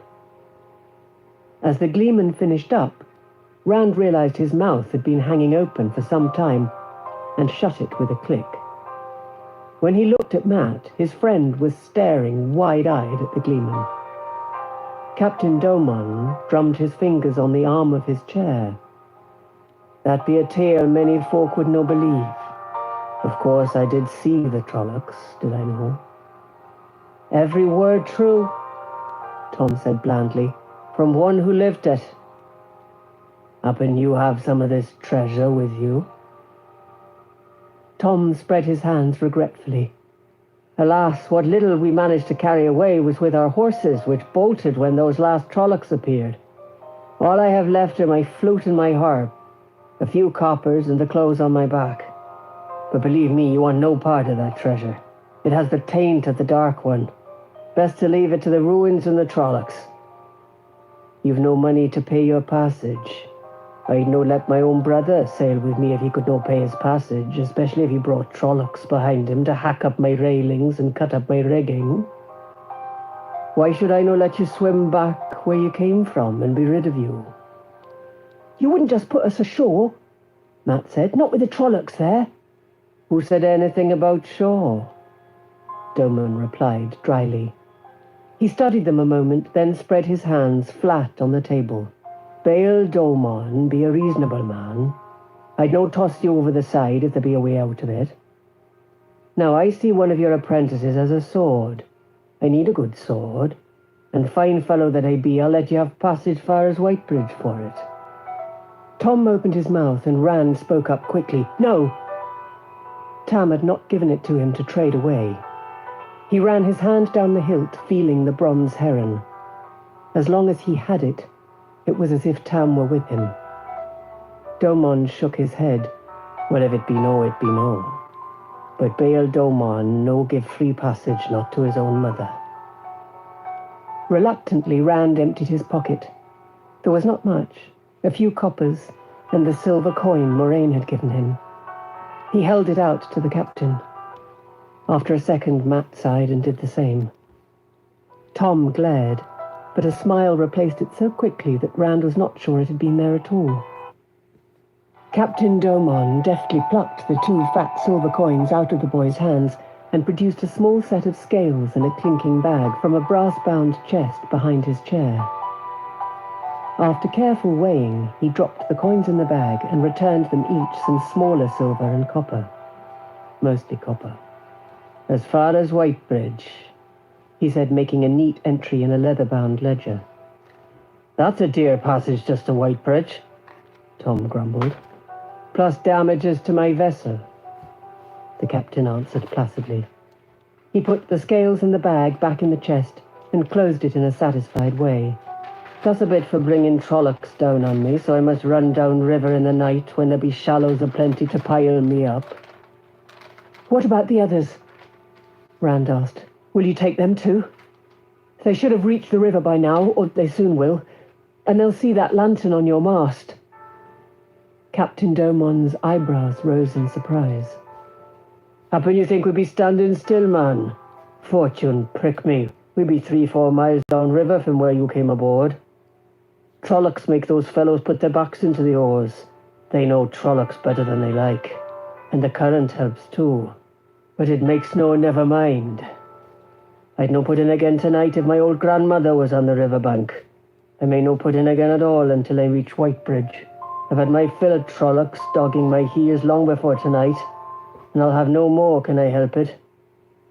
Tom leaned forward interestedly. "You have had encounters with Trollocs before?" "Lately?" Domon hesitated, eyeing Tom narrowly, but when he spoke, he merely sounded disgusted. "I wintered in Saldea, man. Not my choice, but the river froze early and the ice broke up late. They say you can see the blight from the highest towers in Maradon, but I've no mind for that. I've been there before, and there'll always be talk of Trollocs attacking a farm or the like. This winter past, though, there'll be farms burning every night. Aye, and whole villages too, betimes. They even came right up to the city walls. And if that no be bad enough, the people be all saying it meant the dark one be stirring, that the last days be come." He gave a shiver and scratched at his head as if the thought made his scalp itch. "I can no wait to get back where people think Trollocs be just tales. The stories I tell be travellers' lies." Rand stopped listening. He stared at the opposite wall and thought about Egwene and the others. It hardly seemed right for him to be safe on the spray while they were still back there in the night somewhere. To the wind. The captain's cabin did not seem so comfortable as before. He was surprised when Tom pulled him to his feet. The gleeman pushed Matt and him toward the ladder with apologies over his shoulder to Captain Domon for the country louts. Rand climbed up without a word. Once they were on deck, Tom looked around quickly to make sure he would not be overheard, then growled, "I could have gotten us passage for a few songs and stories if you two hadn't been so quick to show silver." "I'm not so sure," Matt said. "He sounded serious about throwing us in the river to me." Rand walked slowly to the rail and leaned against it, staring back up the night-shrouded river. He could not see anything but black, not even the riverbank. After a minute, Tom put a hand on his shoulder, but he did not move. "There isn't anything you can do, lad. Besides, they're likely safe with Moiraine and Lan by this time. Can you think of any better than those two for getting the lot of them clear?" "I tried to talk her out of coming," Rand said. "You did what you could, lad. No one could ask more. I told her I'd take care of her. I should have tried harder." The creak of the sweeps and the hum of the rigging in the wind made a mournful tune. "I should have tried harder," he whispered. Chapter 21. Listen to the wind. Nynaeve. Sunrise, creeping across the river Aridhol, found its way into the hollow, not far from the riverbank, where Nynaeve sat with her back against the trunk of a young oak, breathing the deep breath of sleep. Her horse slept too, head down and legs spraddled in the manner of horses. The reins were wrapped around her wrist. As sunlight fell on the horse's eyelids, the animal opened its eyes and raised its head, jerking the reins. Nynaeve came awake with a start. For a moment she stared, wondering where she was, then stared around even more wildly when she remembered. But there were only the trees, and her horse, and a carpet of old dry leaves across the bottom of the hollow. In the deepest dimness, some of last year's Shadow's Hand mushrooms made rings on a fallen log. "The light preserve you, woman," she murmured, sagging back. "If you can't stay awake one night." She untied the reins and massaged her wrist as she stood. "You could have awakened in a Trolloc cookpot." The dead leaves rustled as she climbed to the lip of the hollow and peeped over. No more than a handful of ash trees stood between her and the river. Their fissured bark and bare branches made them seem dead. Beyond, the wide blue-green water flowed by, empty. Empty of anything. Scattered clumps of evergreens, willows and firs dotted the far bank, and there seemed to be fewer trees altogether than on her side.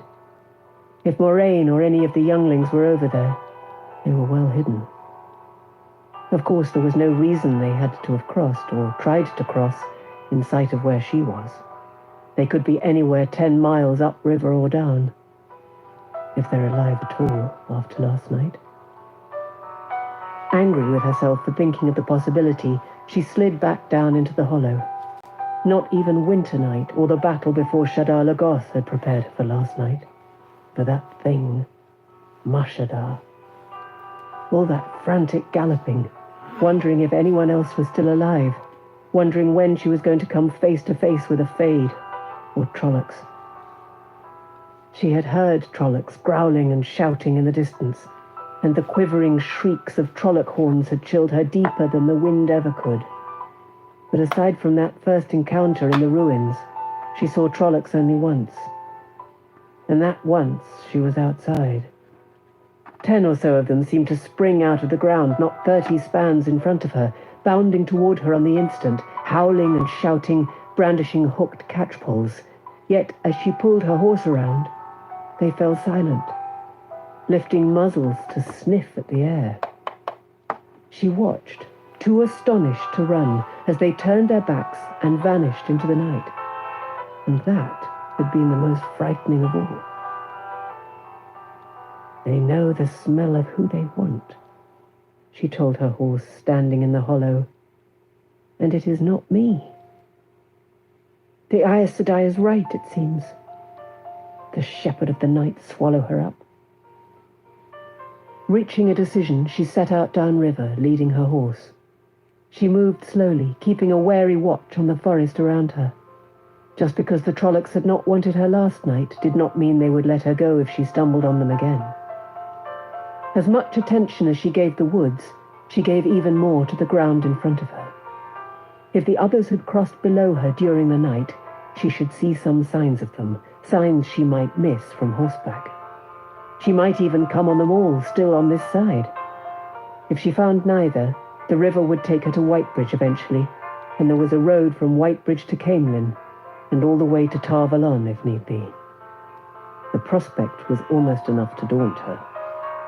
Before this, she had been no further from Emond's Field than had the boys. Taran Ferry had seemed strange to her. Baerlon would have had her staring in wonder if she had not been so set on finding Egwene and the others. But she allowed none of that to weaken her resolve. Sooner or later she would find Egwene and the boys, or find a way to make the Aes Sedai answer for whatever had happened to them. One or the other, she vowed. At intervals she found tracks, plenty of them, but usually her best efforts could not say whether those who made them had been searching or chasing or pursued. Some had been made by boots that could have belonged to humans or Trollocs, either one. Others were hoofprints, like goats or oxen. Those were Trollocs for sure. but never a clear sign that she could definitely say came from any of those she sought. She had covered perhaps 4 miles when the wind brought her a whiff of wood smoke. It came from further downriver, and not too far, she thought. She hesitated only a moment before tying her horse to a fir tree well back from the river in a small, thick stand of evergreens that should keep the animal hidden. The smoke could mean Trollocs, but the only way to find out was to look. She tried not to think about the use Trollocs might be making of a fire.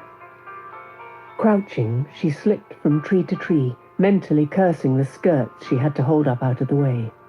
Dresses were not made for stalking.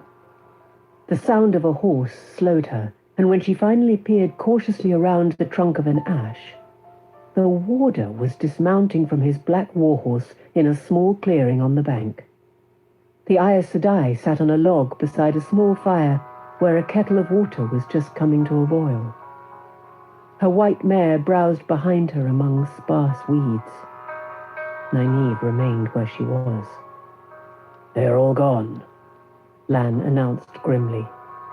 4 halfmen started south about 2 hours before dawn, as near as I can tell. They don't leave much trace behind, but the Trollocs have vanished. Even the corpses, and Trollocs are not known for carrying off their dead. Unless they're hungry. Moiraine tossed a handful of something into the boiling water and moved the kettle from the fire. One could always hope they had gone back into Shadar Logoth and been consumed by it, but that would be too much to wish for. The delicious odor of tea drifted to Nynaeve. Light don't let my stomach grumble. There was no clear sign of the boys or any of the others. The tracks are too muddled to tell anything. In her concealment, Nynaeve smiled. The warder's failure was a slight vindication of her own. But this other is important, Moiraine. Lan went on, frowning.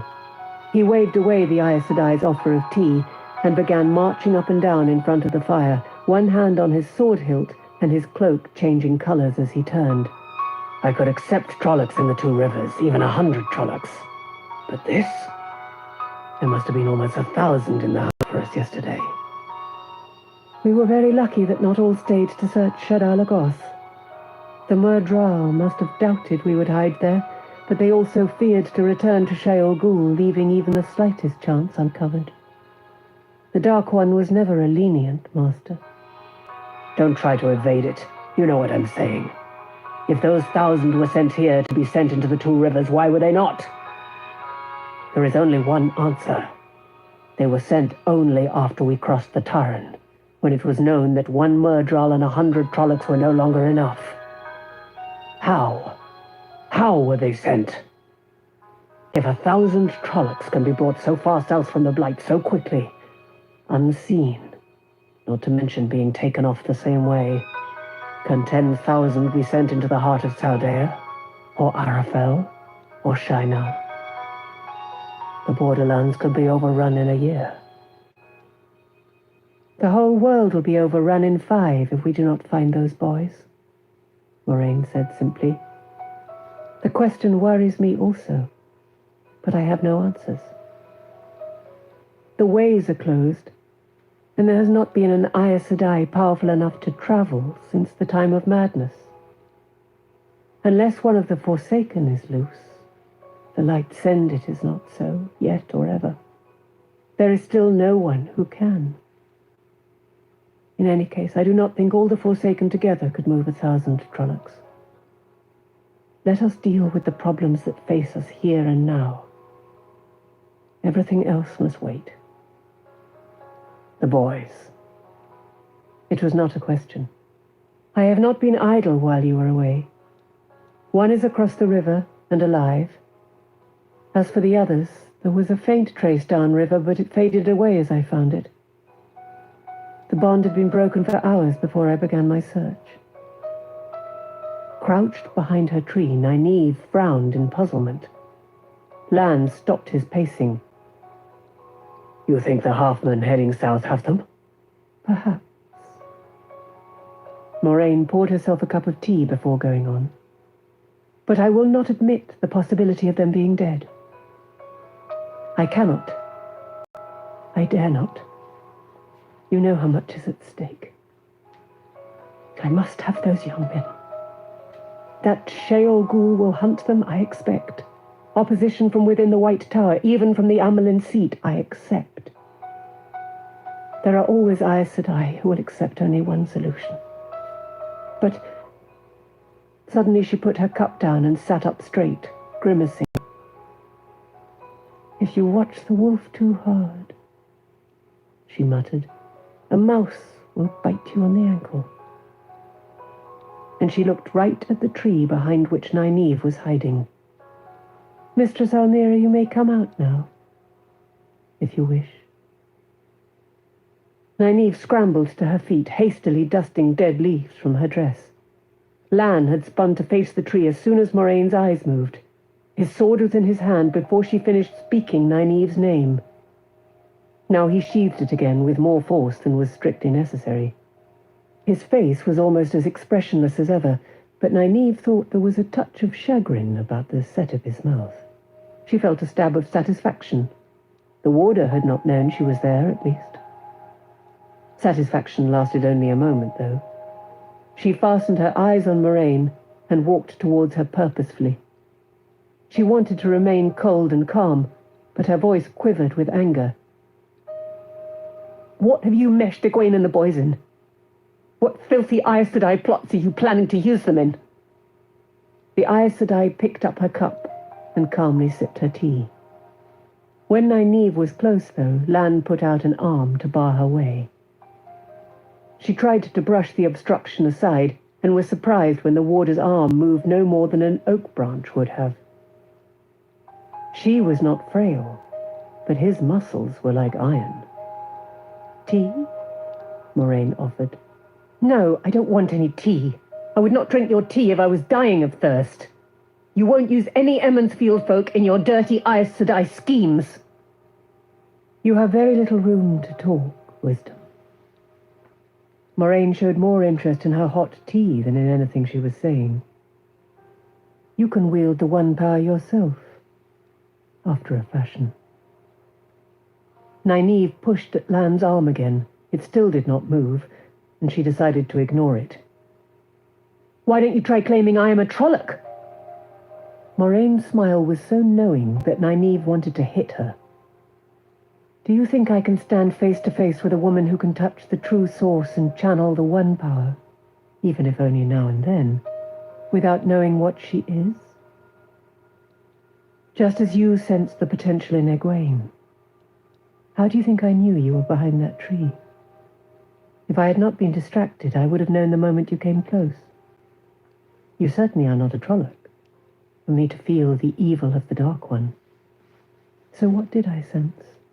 Nynaeve Almira, wisdom of Emond's Field, and unknowing wielder of the One Power. Lan was looking down at Nynaeve in a way she did not like. Surprised and speculative, it seemed to her, though nothing had changed about his face but his eyes. Egwene was special. She had always known that. Egwene would make a fine wisdom. They're working together, she thought, trying to put me off balance. I won't listen to any more of this. You must listen, Moiraine said firmly.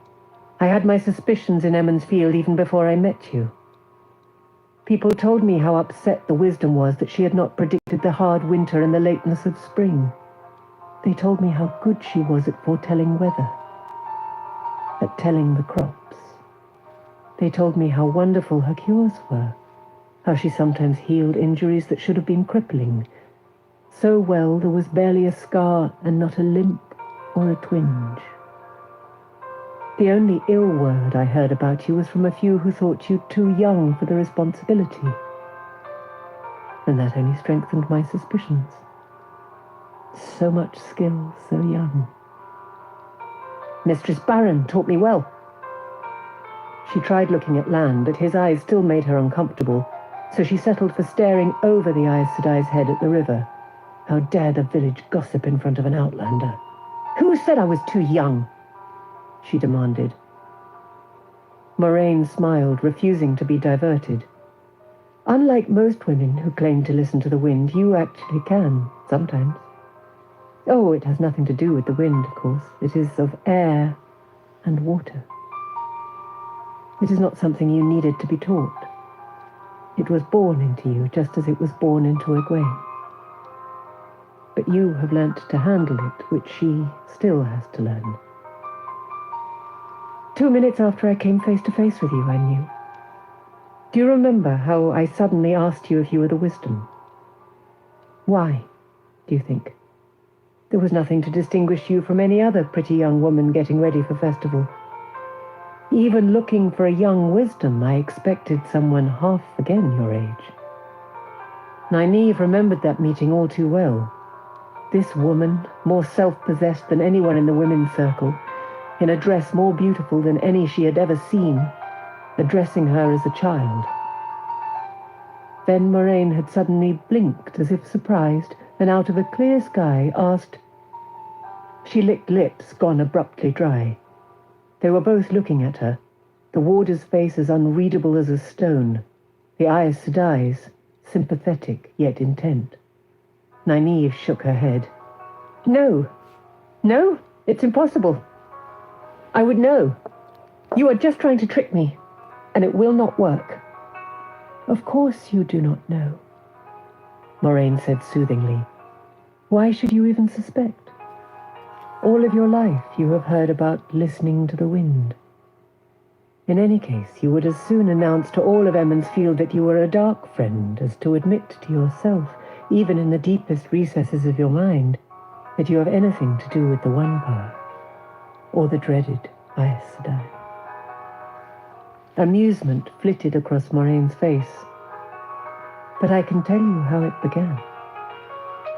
I don't want to hear any more of your lies, she said, but the Aes Sedai went right on. Perhaps as much as 8 or 10 years ago, the age varies, but always comes young. There was something you wanted more than anything else in the world, something you needed, and you got it. A branch suddenly falling where you could pull yourself out of a pond instead of drowning, a friend or a pet getting well when everyone thought they would die. You felt nothing special at the time, but a week or 10 days later you had your first reaction to touching the true source. Perhaps fever and chills that came on suddenly and put you to bed, then disappeared after only a few hours. None of the reactions, and they vary, lasts more than a few hours. Headaches and numbness and exhilaration all mixed together, and you taking foolish chances or acting giddy. A spell of dizziness when you tripped and stumbled whenever you tried to move, when you could not say a sentence without your tongue mangling half the words. There are others. Do you remember? Nynaeve sat down hard on the ground. Her legs would not hold her up. She remembered, but she shook her head anyway. It had to be coincidence, or else Moiraine had asked more questions in Emond's Field than she had thought. The Aes Sedai had asked a great many questions. It had to be that. Lan offered a hand, but she did not even see it. I will go further, Moiraine said when Nynaeve kept silent. You used the power to heal either Perrin or Egwene at some time. An affinity develops. You can sense the presence of someone you have healed. In Baerlon you came straight to the Stag and Lion, though it was not the nearest inn to any gate by which you could have entered. Of the people from Emond's Field, only Perrin and Egwene were at the inn when you arrived. Was it Perrin or Egwene? Or both? Egwene, Nynaeve mumbled. She had always taken it for granted that she could sometimes tell who was approaching her, even when she could not see them. Not until now had she realized that it was always someone on whom her cures had worked almost miraculously well. And she had always known when the medicine would work beyond expectations, always felt the certainty when she said the crops would be especially good, or that the rains would come early or late. That was the way she thought it was supposed to be. Not all wisdoms could listen to the wind, but the best could. That was what Mistress Barron always said, just as she said Nynaeve would be one of the best. She had breakbone fever. She kept her head down and spoke to the ground. I was still apprenticed to Mistress Barron, and she set me to watch Egwene. I was young, and I didn't know the wisdom had everything well in hand. It's terrible to watch. Breakbone fever. The child was soaked with sweat, groaning and twisting until I could not understand why I didn't hear her bones snapping. Mistress Barron had told me the fever would break in another day. 2 at the most. But I thought she was doing me a kindness. I thought Egwene was dying. I used to look after her sometimes when she was a toddler, when her mother was busy, and I started crying because I was going to have to watch her die. When Mistress Barron came back an hour later, the fever had broken. She was surprised, but she made over me more than Egwene. I always thought she believed I had given the child something and was too frightened to admit it. I always thought she was trying to comfort me, to make sure I knew I hadn't hurt Egwene. A week later, I fell on the floor in her sitting room, shaking and burning up by turns. She bundled me into bed, but by supper time it was gone. She dropped her head in her hands as she finished speaking. The Aes Sedai chose a good example, she thought. Light burn her, using the power like an Aes Sedai, a filthy dock friend Aes Sedai. You were very lucky, Moiraine said, and Nynaeve sat erect. Lan stepped back as if what they talked about was none of his business, and busied himself with Mandarb's saddle, not even glancing at them. Lucky! You have managed a crude control over the power, even if touching the true source still comes at random. If you had not, it would have killed you eventually. As it will, in all probability, kill Egwene if you manage to stop her from going to Tar Valon. If I learned to control it... Nynaeve swallowed hard. It was like admitting all over again that she could do what the Aes Sedai said. If I learned to control it, so can she. There is no need for her to go to Tar Valon and get mixed up in your intrigues. Moiraine shook her head slowly. Aes Sedai search for girls who can touch the true source unguided just as assiduously as we search for men who can do so. It is not a desire to increase our numbers, or at least not only that. Nor is it a fear that those women will misuse the power. The rough control of the power they may gain if the light shines on them is rarely enough to do any great damage, especially since the actual touching of the source is beyond their control without a teacher and comes only randomly. And of course they do not suffer the madness that drives men to evil or twisted things. We want to save their lives. The lives of those who never do manage any control at all. The fever and chills I had couldn't kill anyone, Nynaeve insisted. Not in 3 or 4 hours. I had the other things too, and they couldn't kill anybody either. And they stopped after a few months. What about that? Those were only reactions, Moiraine said patiently. Each time, the reaction comes closer to the actual touching of the source until the two happen almost together. After that, there are no more reactions that can be seen, but it is as if a clock has begun ticking. A year, 2 years. I know one woman who lasted 5 years.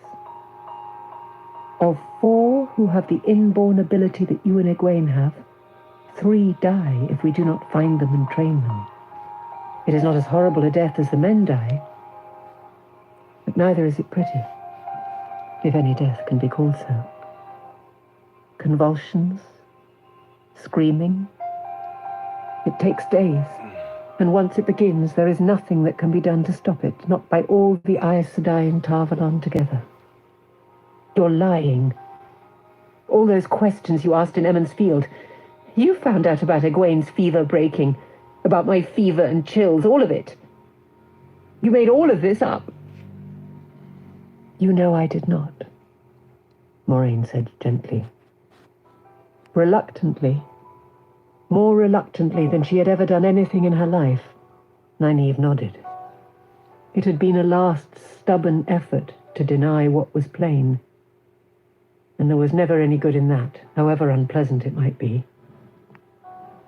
Mistress Barron's first apprentice had died the way the Aes Sedai said, when Nynaeve was still playing with dolls, and there had been a young woman in Devon Ride only a few years ago. She had been a wisdom's apprentice too, one who could listen to the wind. You have great potential, I think, Moiraine continued. With training, you might become even more powerful than Egwene. And I believe she can become one of the most powerful Aes Sedai we have seen in centuries. Nynaeve pushed herself back from the Aes Sedai as she would have from a viper. No, I'll have nothing to do with... With what? Myself? She slumped, and her voice became hesitant. I would ask you not to tell anyone about this. Please? The word nearly stuck in her throat. She would rather Trollocs had appeared than she had been forced to say please to this woman. But Moiraine only nodded assent, and some of her spirit returned. None of this explains what you want with Rand and Mat and Perrin. The Dark One wants them. Moiraine replied, If the Dark One wants a thing, I oppose it. Can there be a simpler reason? Or a better? She finished her tea, watching Nynaeve over the rim of her cup. Plan, we must be going. South, I think. I fear the wisdom will not be accompanying us. Nynaeve's mouth tightened at the way the Aes Sedai said wisdom. It seemed to suggest she was turning her back on great things in favor of something petty. She doesn't want me along. She's trying to put my back up, so I'll go back home and leave them alone with her. Oh, yes. I will be going with you. You cannot keep me from it. No one will try to keep you from it, Lan said as he rejoined them. He emptied the tea kettle over the fire and stirred the ashes with a stick. A part of the pattern, he said to Moiraine. Perhaps so, she replied thoughtfully. I should have spoken to Min again. You see, Nynaeve, you are welcome to come. There was a hesitation in the way Lan said her name, a hint of an unspoken Sedai after it. Nynaeve bristled, taking it for mockery, and bristled too at the way they spoke of things in front of her, things she knew nothing about, without the courtesy of an explanation, but she would not give them the satisfaction of asking. The warder went on preparing for departure, his economical motions so sure and swift that he was quickly done, saddlebags, blankets, and all fastened behind the saddles of Mandar and Aldib.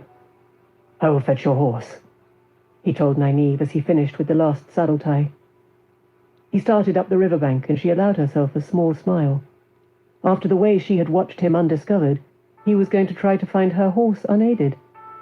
He would learn that she left little in the way of tracks when she was stalking. It would be a pleasure when he came back empty-handed. Why south? She asked Moiraine. I heard you say one of the boys is across the river. And how do you know? I gave each of the boys a token. It created a bond of sorts between them and me. So long as they are alive and have those coins in their possession, I will be able to find them. Nynaeve's eyes turned in the direction the warder had gone, and Moiraine shook her head. Not like that. It only allows me to discover if they still live, and find them should we become separated. Prudent. Do you not think, under the circumstances? I don't like anything that connects you with anyone from Emond's Field, Nynaeve said stubbornly. But if it will help us find them, it will. I would gather the young man across the river first, if I could. For a moment, frustration tinged the Aes Sedai's voice. He is only a few miles from us, but I cannot afford to take the time. He should make his way down to Whitebridge safely now that the Trollocs have gone. The two who went downriver may need me more. They have lost their coins, and Mordeth are either pursuing them or else trying to intercept us all at Whitebridge. She sighed. I must take care of the greatest need first. The Mordeth could have... could have killed them, Nynaeve said. Moiraine shook her head slightly, denying the suggestion as if it were too trivial to be considered. Nynaeve's mouth tightened. Where is Egwene, then? You haven't even mentioned her. I do not know, Moiraine admitted, but I hope that she is safe. You don't know? You hope? All that talk about saving her life by taking her to Tar Valon, and she could be dead for all you know? I could look for her and allow the Murdral more time before I arrive to help the 2 young men who went south. It is them the Dark One wants, not her. They would not bother with Egwene so long as their true quarry remains uncaught. Nynaeve remembered her own encounter, but she refused to admit the sense of what Moiraine said. So the best you have to offer is that she may be alive if she was lucky. Alive, maybe alone, frightened, even hurt, days from the nearest village, or help, except for us. And you intend to leave her. She may just as easily be safe with the boy across the river, or on her way to Whitebridge with the other 2. In any case, there are no longer Trollocs here to threaten her, and she is strong, intelligent, and quite capable of finding her way to Whitebridge alone if need be. Would you rather stay on the chance that she may need help, or do you want to try and help those we know are in need? Would you have me search for her and let the boys, and the Murdral, who are surely pursuing them, go? As much as I hope for Egwene's safety, Nynaeve, I fight against the Dark One. And for now, that sets my path. Moraine's calm never slipped while she laid out the horrible alternatives. Nynaeve wanted to scream at her. Blinking back tears, she turned her face so the Aes Sedai could not see. Light, wisdom is supposed to look after all of her people. Why do I have to choose like this? Here is Lan, Moiraine said, rising and settling her cloak about her shoulders. To Nynaeve, it was only a tiny blow as the warder led her horse out of the trees. Still, her lips thinned when he handed her the reins. It would have been a small boost to her spirits if there had been even a trace of bloating on his face, instead of that insufferable, stony calm. His eyes widened when he saw her face, and she turned her back on him to wipe tears from her cheeks. How dare he mock my crying? Are you coming, Wisdom? Moiraine asked coolly. She took one last slow look at the forest, wondering if Egwene was out there, before sadly mounting her horse. Lan and Moiraine were already in their saddles, turning their horses south. She followed, stiff-backed, refusing to let herself look back. Instead, she kept her eyes on Moiraine. The Aes Sedai was so confident in her power and her plans, she thought. But if they did not find Egwene and the boys, all of them alive and unharmed, not all of her power would protect her. Not all her power. I can use it, woman. You told me so yourself. I can use it against you. Chapter 22. A Path Chosen. In a small copse of trees, beneath a pile of cedar branches roughly cut in the dark, Perrin slept long after sunrise. It was the cedar needles pricking him through his still damp clothes that finally pricked through his exhaustion as well.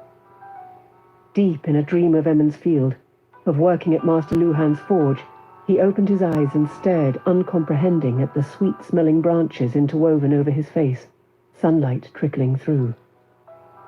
Most of the branches fell away as he sat up in surprise, but some hung haphazardly from his shoulders and even his head, making him appear something like a tree himself. Emond's Field faded as memory rushed back, so vivid that for a moment the night before seemed more real than anything around him now. Panting, frantic, he scrabbled his axe out of the pile. He clutched it in both hands and peered around cautiously, holding his breath. Nothing moved. The morning was cold and still. If there were Trollocs on the east bank of the Aridhol, they were not moving, at least not close to him. Taking a deep, calming breath, he lowered the axe to his knees and waited a moment for his heart to stop pounding.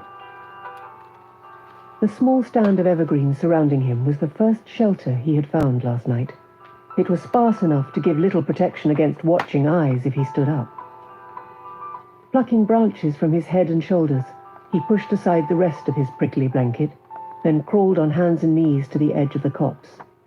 There he lay studying the riverbank and scratching where the needles had stabbed him. The cutting wind of the night before had faded to a silent breeze that barely rippled the surface of the water. The river ran by, calm and empty, and wide. Surely too wide and too deep for Fades to cross.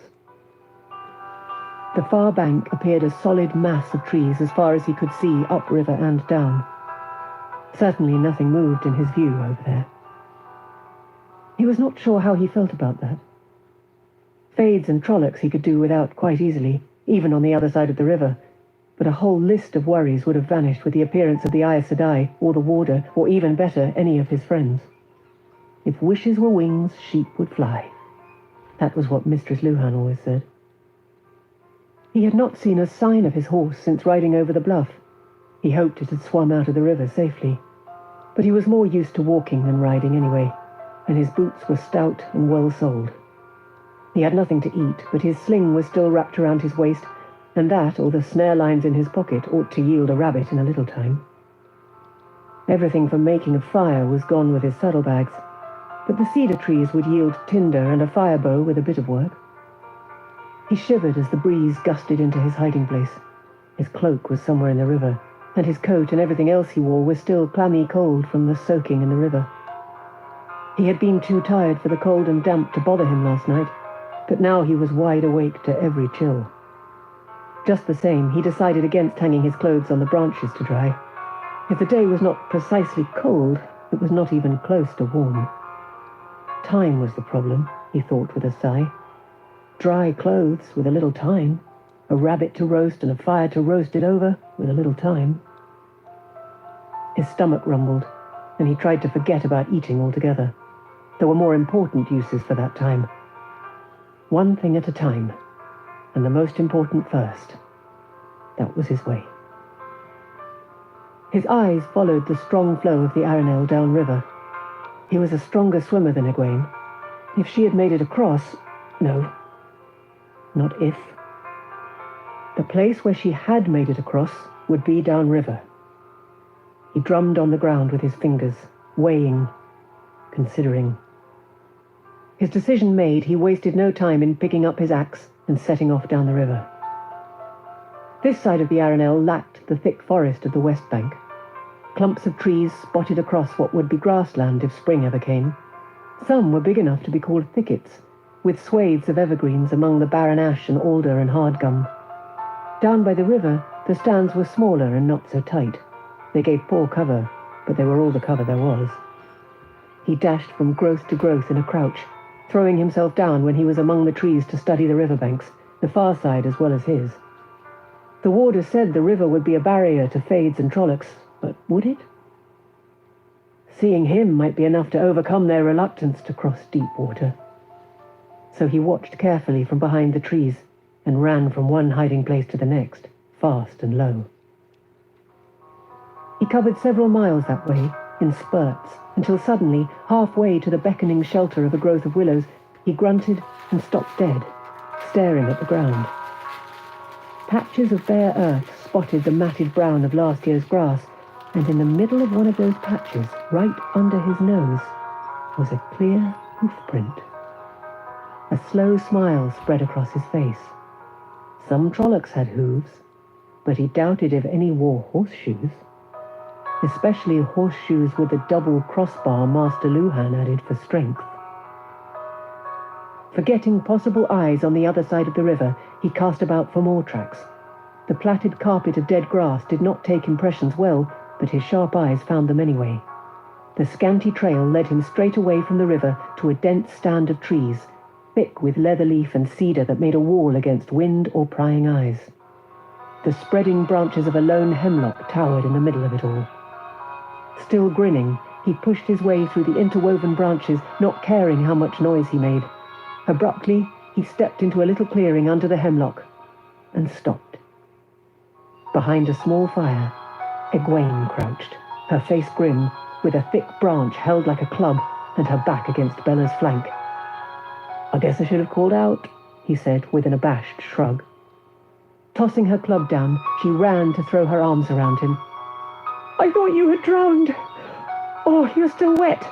Here, Sit by the fire and warm yourself. You lost your horse, didn't you? He let her push him to a place by the fire and rubbed his hands over the flames, grateful for the warmth. She produced an oiled paper packet from her saddlebags and gave him some bread and cheese. The package had been so tightly wrapped that even after its dunking, the food was dry. Here you were worrying about her, and she's done better than you did. Bella got me across, Egwene said, patting the shaggy mare. She headed away from the Trollocs and just towed me along. She paused. I haven't seen anybody else, Perrin. He heard the unspoken question. Regretfully eyeing the packet that she was rewrapping, he licked the last crumb from his fingers before speaking. I've seen no one but you since last night. No Fades or Trollocs either. There's that. Rand has to be all right, Egwene said, quickly adding, they all do. They have to. They're probably looking for us right now. They might find us any time now. Moiraine is an Aes Sedai, after all. I keep being reminded of that, he said. Burn me, I wish I could forget. I did not hear you complaining when she stopped the Trollocs from catching us, Egwene said tartly. I just wish we could do without her. He shrugged uncomfortably under her steady gaze. I suppose we can't, though. I've been thinking. Her eyebrows rose, but he was used to surprise whenever he claimed an idea. Even when his ideas were as good as theirs, they always remembered how deliberate he was in thinking of them. We can wait for Lan and Moiraine to find us. Of course, she cut in. Moiraine Sedai said she would find us if we were separated. He let her finish, then went on. Or the Trollocs could find us first. Moiraine could be dead too, all of them could be. No, Egwene, I'm sorry, but they could be. I hope they're all safe. I hope they'll walk up to this fire any minute. But hope is like a piece of string when you're drowning. It just isn't enough to get you out by itself. Egwene closed her mouth and stared at him.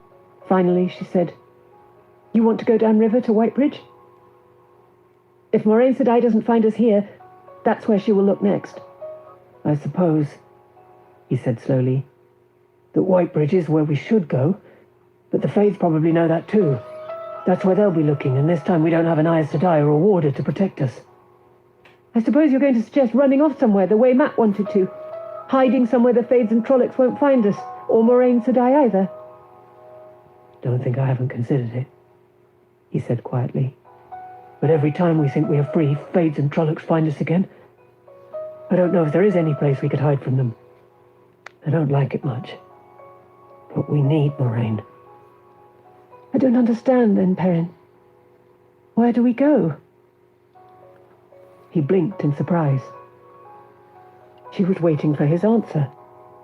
Waiting for him to tell her what to do. It had never occurred to him that she would look to him to take the lead. Egwene never liked doing what someone else had put out, and she never let anybody tell her what to do, except maybe the wisdom, and he thought sometimes she balked at that. He smoothed the dirt in front of him with his hand and cleared his throat roughly. This is where we are now, and that is Whitebridge. He stabbed the ground twice with his finger. Then Camelin should be somewhere around here. He made a third mark off to the side. He paused, looking at the 3 dots in the dirt. His entire plan was based on what he remembered of her father's old map. Master Alvia said it was not too accurate, and anyway, he had never mooned over it as much as Rand and Matt. But Egwene said nothing. When he looked up, she was still watching him with her hands in her lap. Camelin? She sounded stunned. Camelin. He drew a line in the dirt between 2 of the dots, away from the river and straight across. Nobody would expect that. We'll wait for them in Camelin. He dusted his hands and waited. He thought it was a good plan, but surely she would have objections now. He expected she would take charge. She was always bullying him into something, and that was all right with him. To his surprise, she nodded. There must be villages. We can ask directions. What worries me, Perrin said, is what we do if the Aes Sedai doesn't find us there. Like, who'd ever have thought I'd worry about something like that? What if she doesn't come to Camelin? Maybe she thinks we're dead. Maybe she'll take Rand and Matt straight to Tarvalon. Moiraine Sedai said she could find us, Egwene said firmly. If she can find us here, she can find us in Camelin. And she will. Perrin nodded slowly. If you say so. But if she doesn't appear in Camelin in a few days, we go on to Tarvalon and put our case before the Amelin seat. He took a deep breath. 2 weeks ago, you'd never even seen an Aes Sedai. And now you're talking about the Amelin seat. Light. According to Lan, there's a good road from Camelin. He looked at the oiled paper packet beside Egwene and cleared his throat. What chance of a little more bread and cheese? This might have to last a long time, she said. Unless you have better luck with snares than I did last night. At least the fire was easy. She laughed softly as if she had made a joke, tucking the packet back into her saddlebags. Apparently there were limits to how much leadership she was willing to accept. His stomach rumbled. In that case, he said, standing, we might as well start now. But you're still wet, she protested. I'll walk myself dry, he said firmly, and began kicking dirt over the fire. If he was the leader, it was time to start leading. The wind from the river was picking up.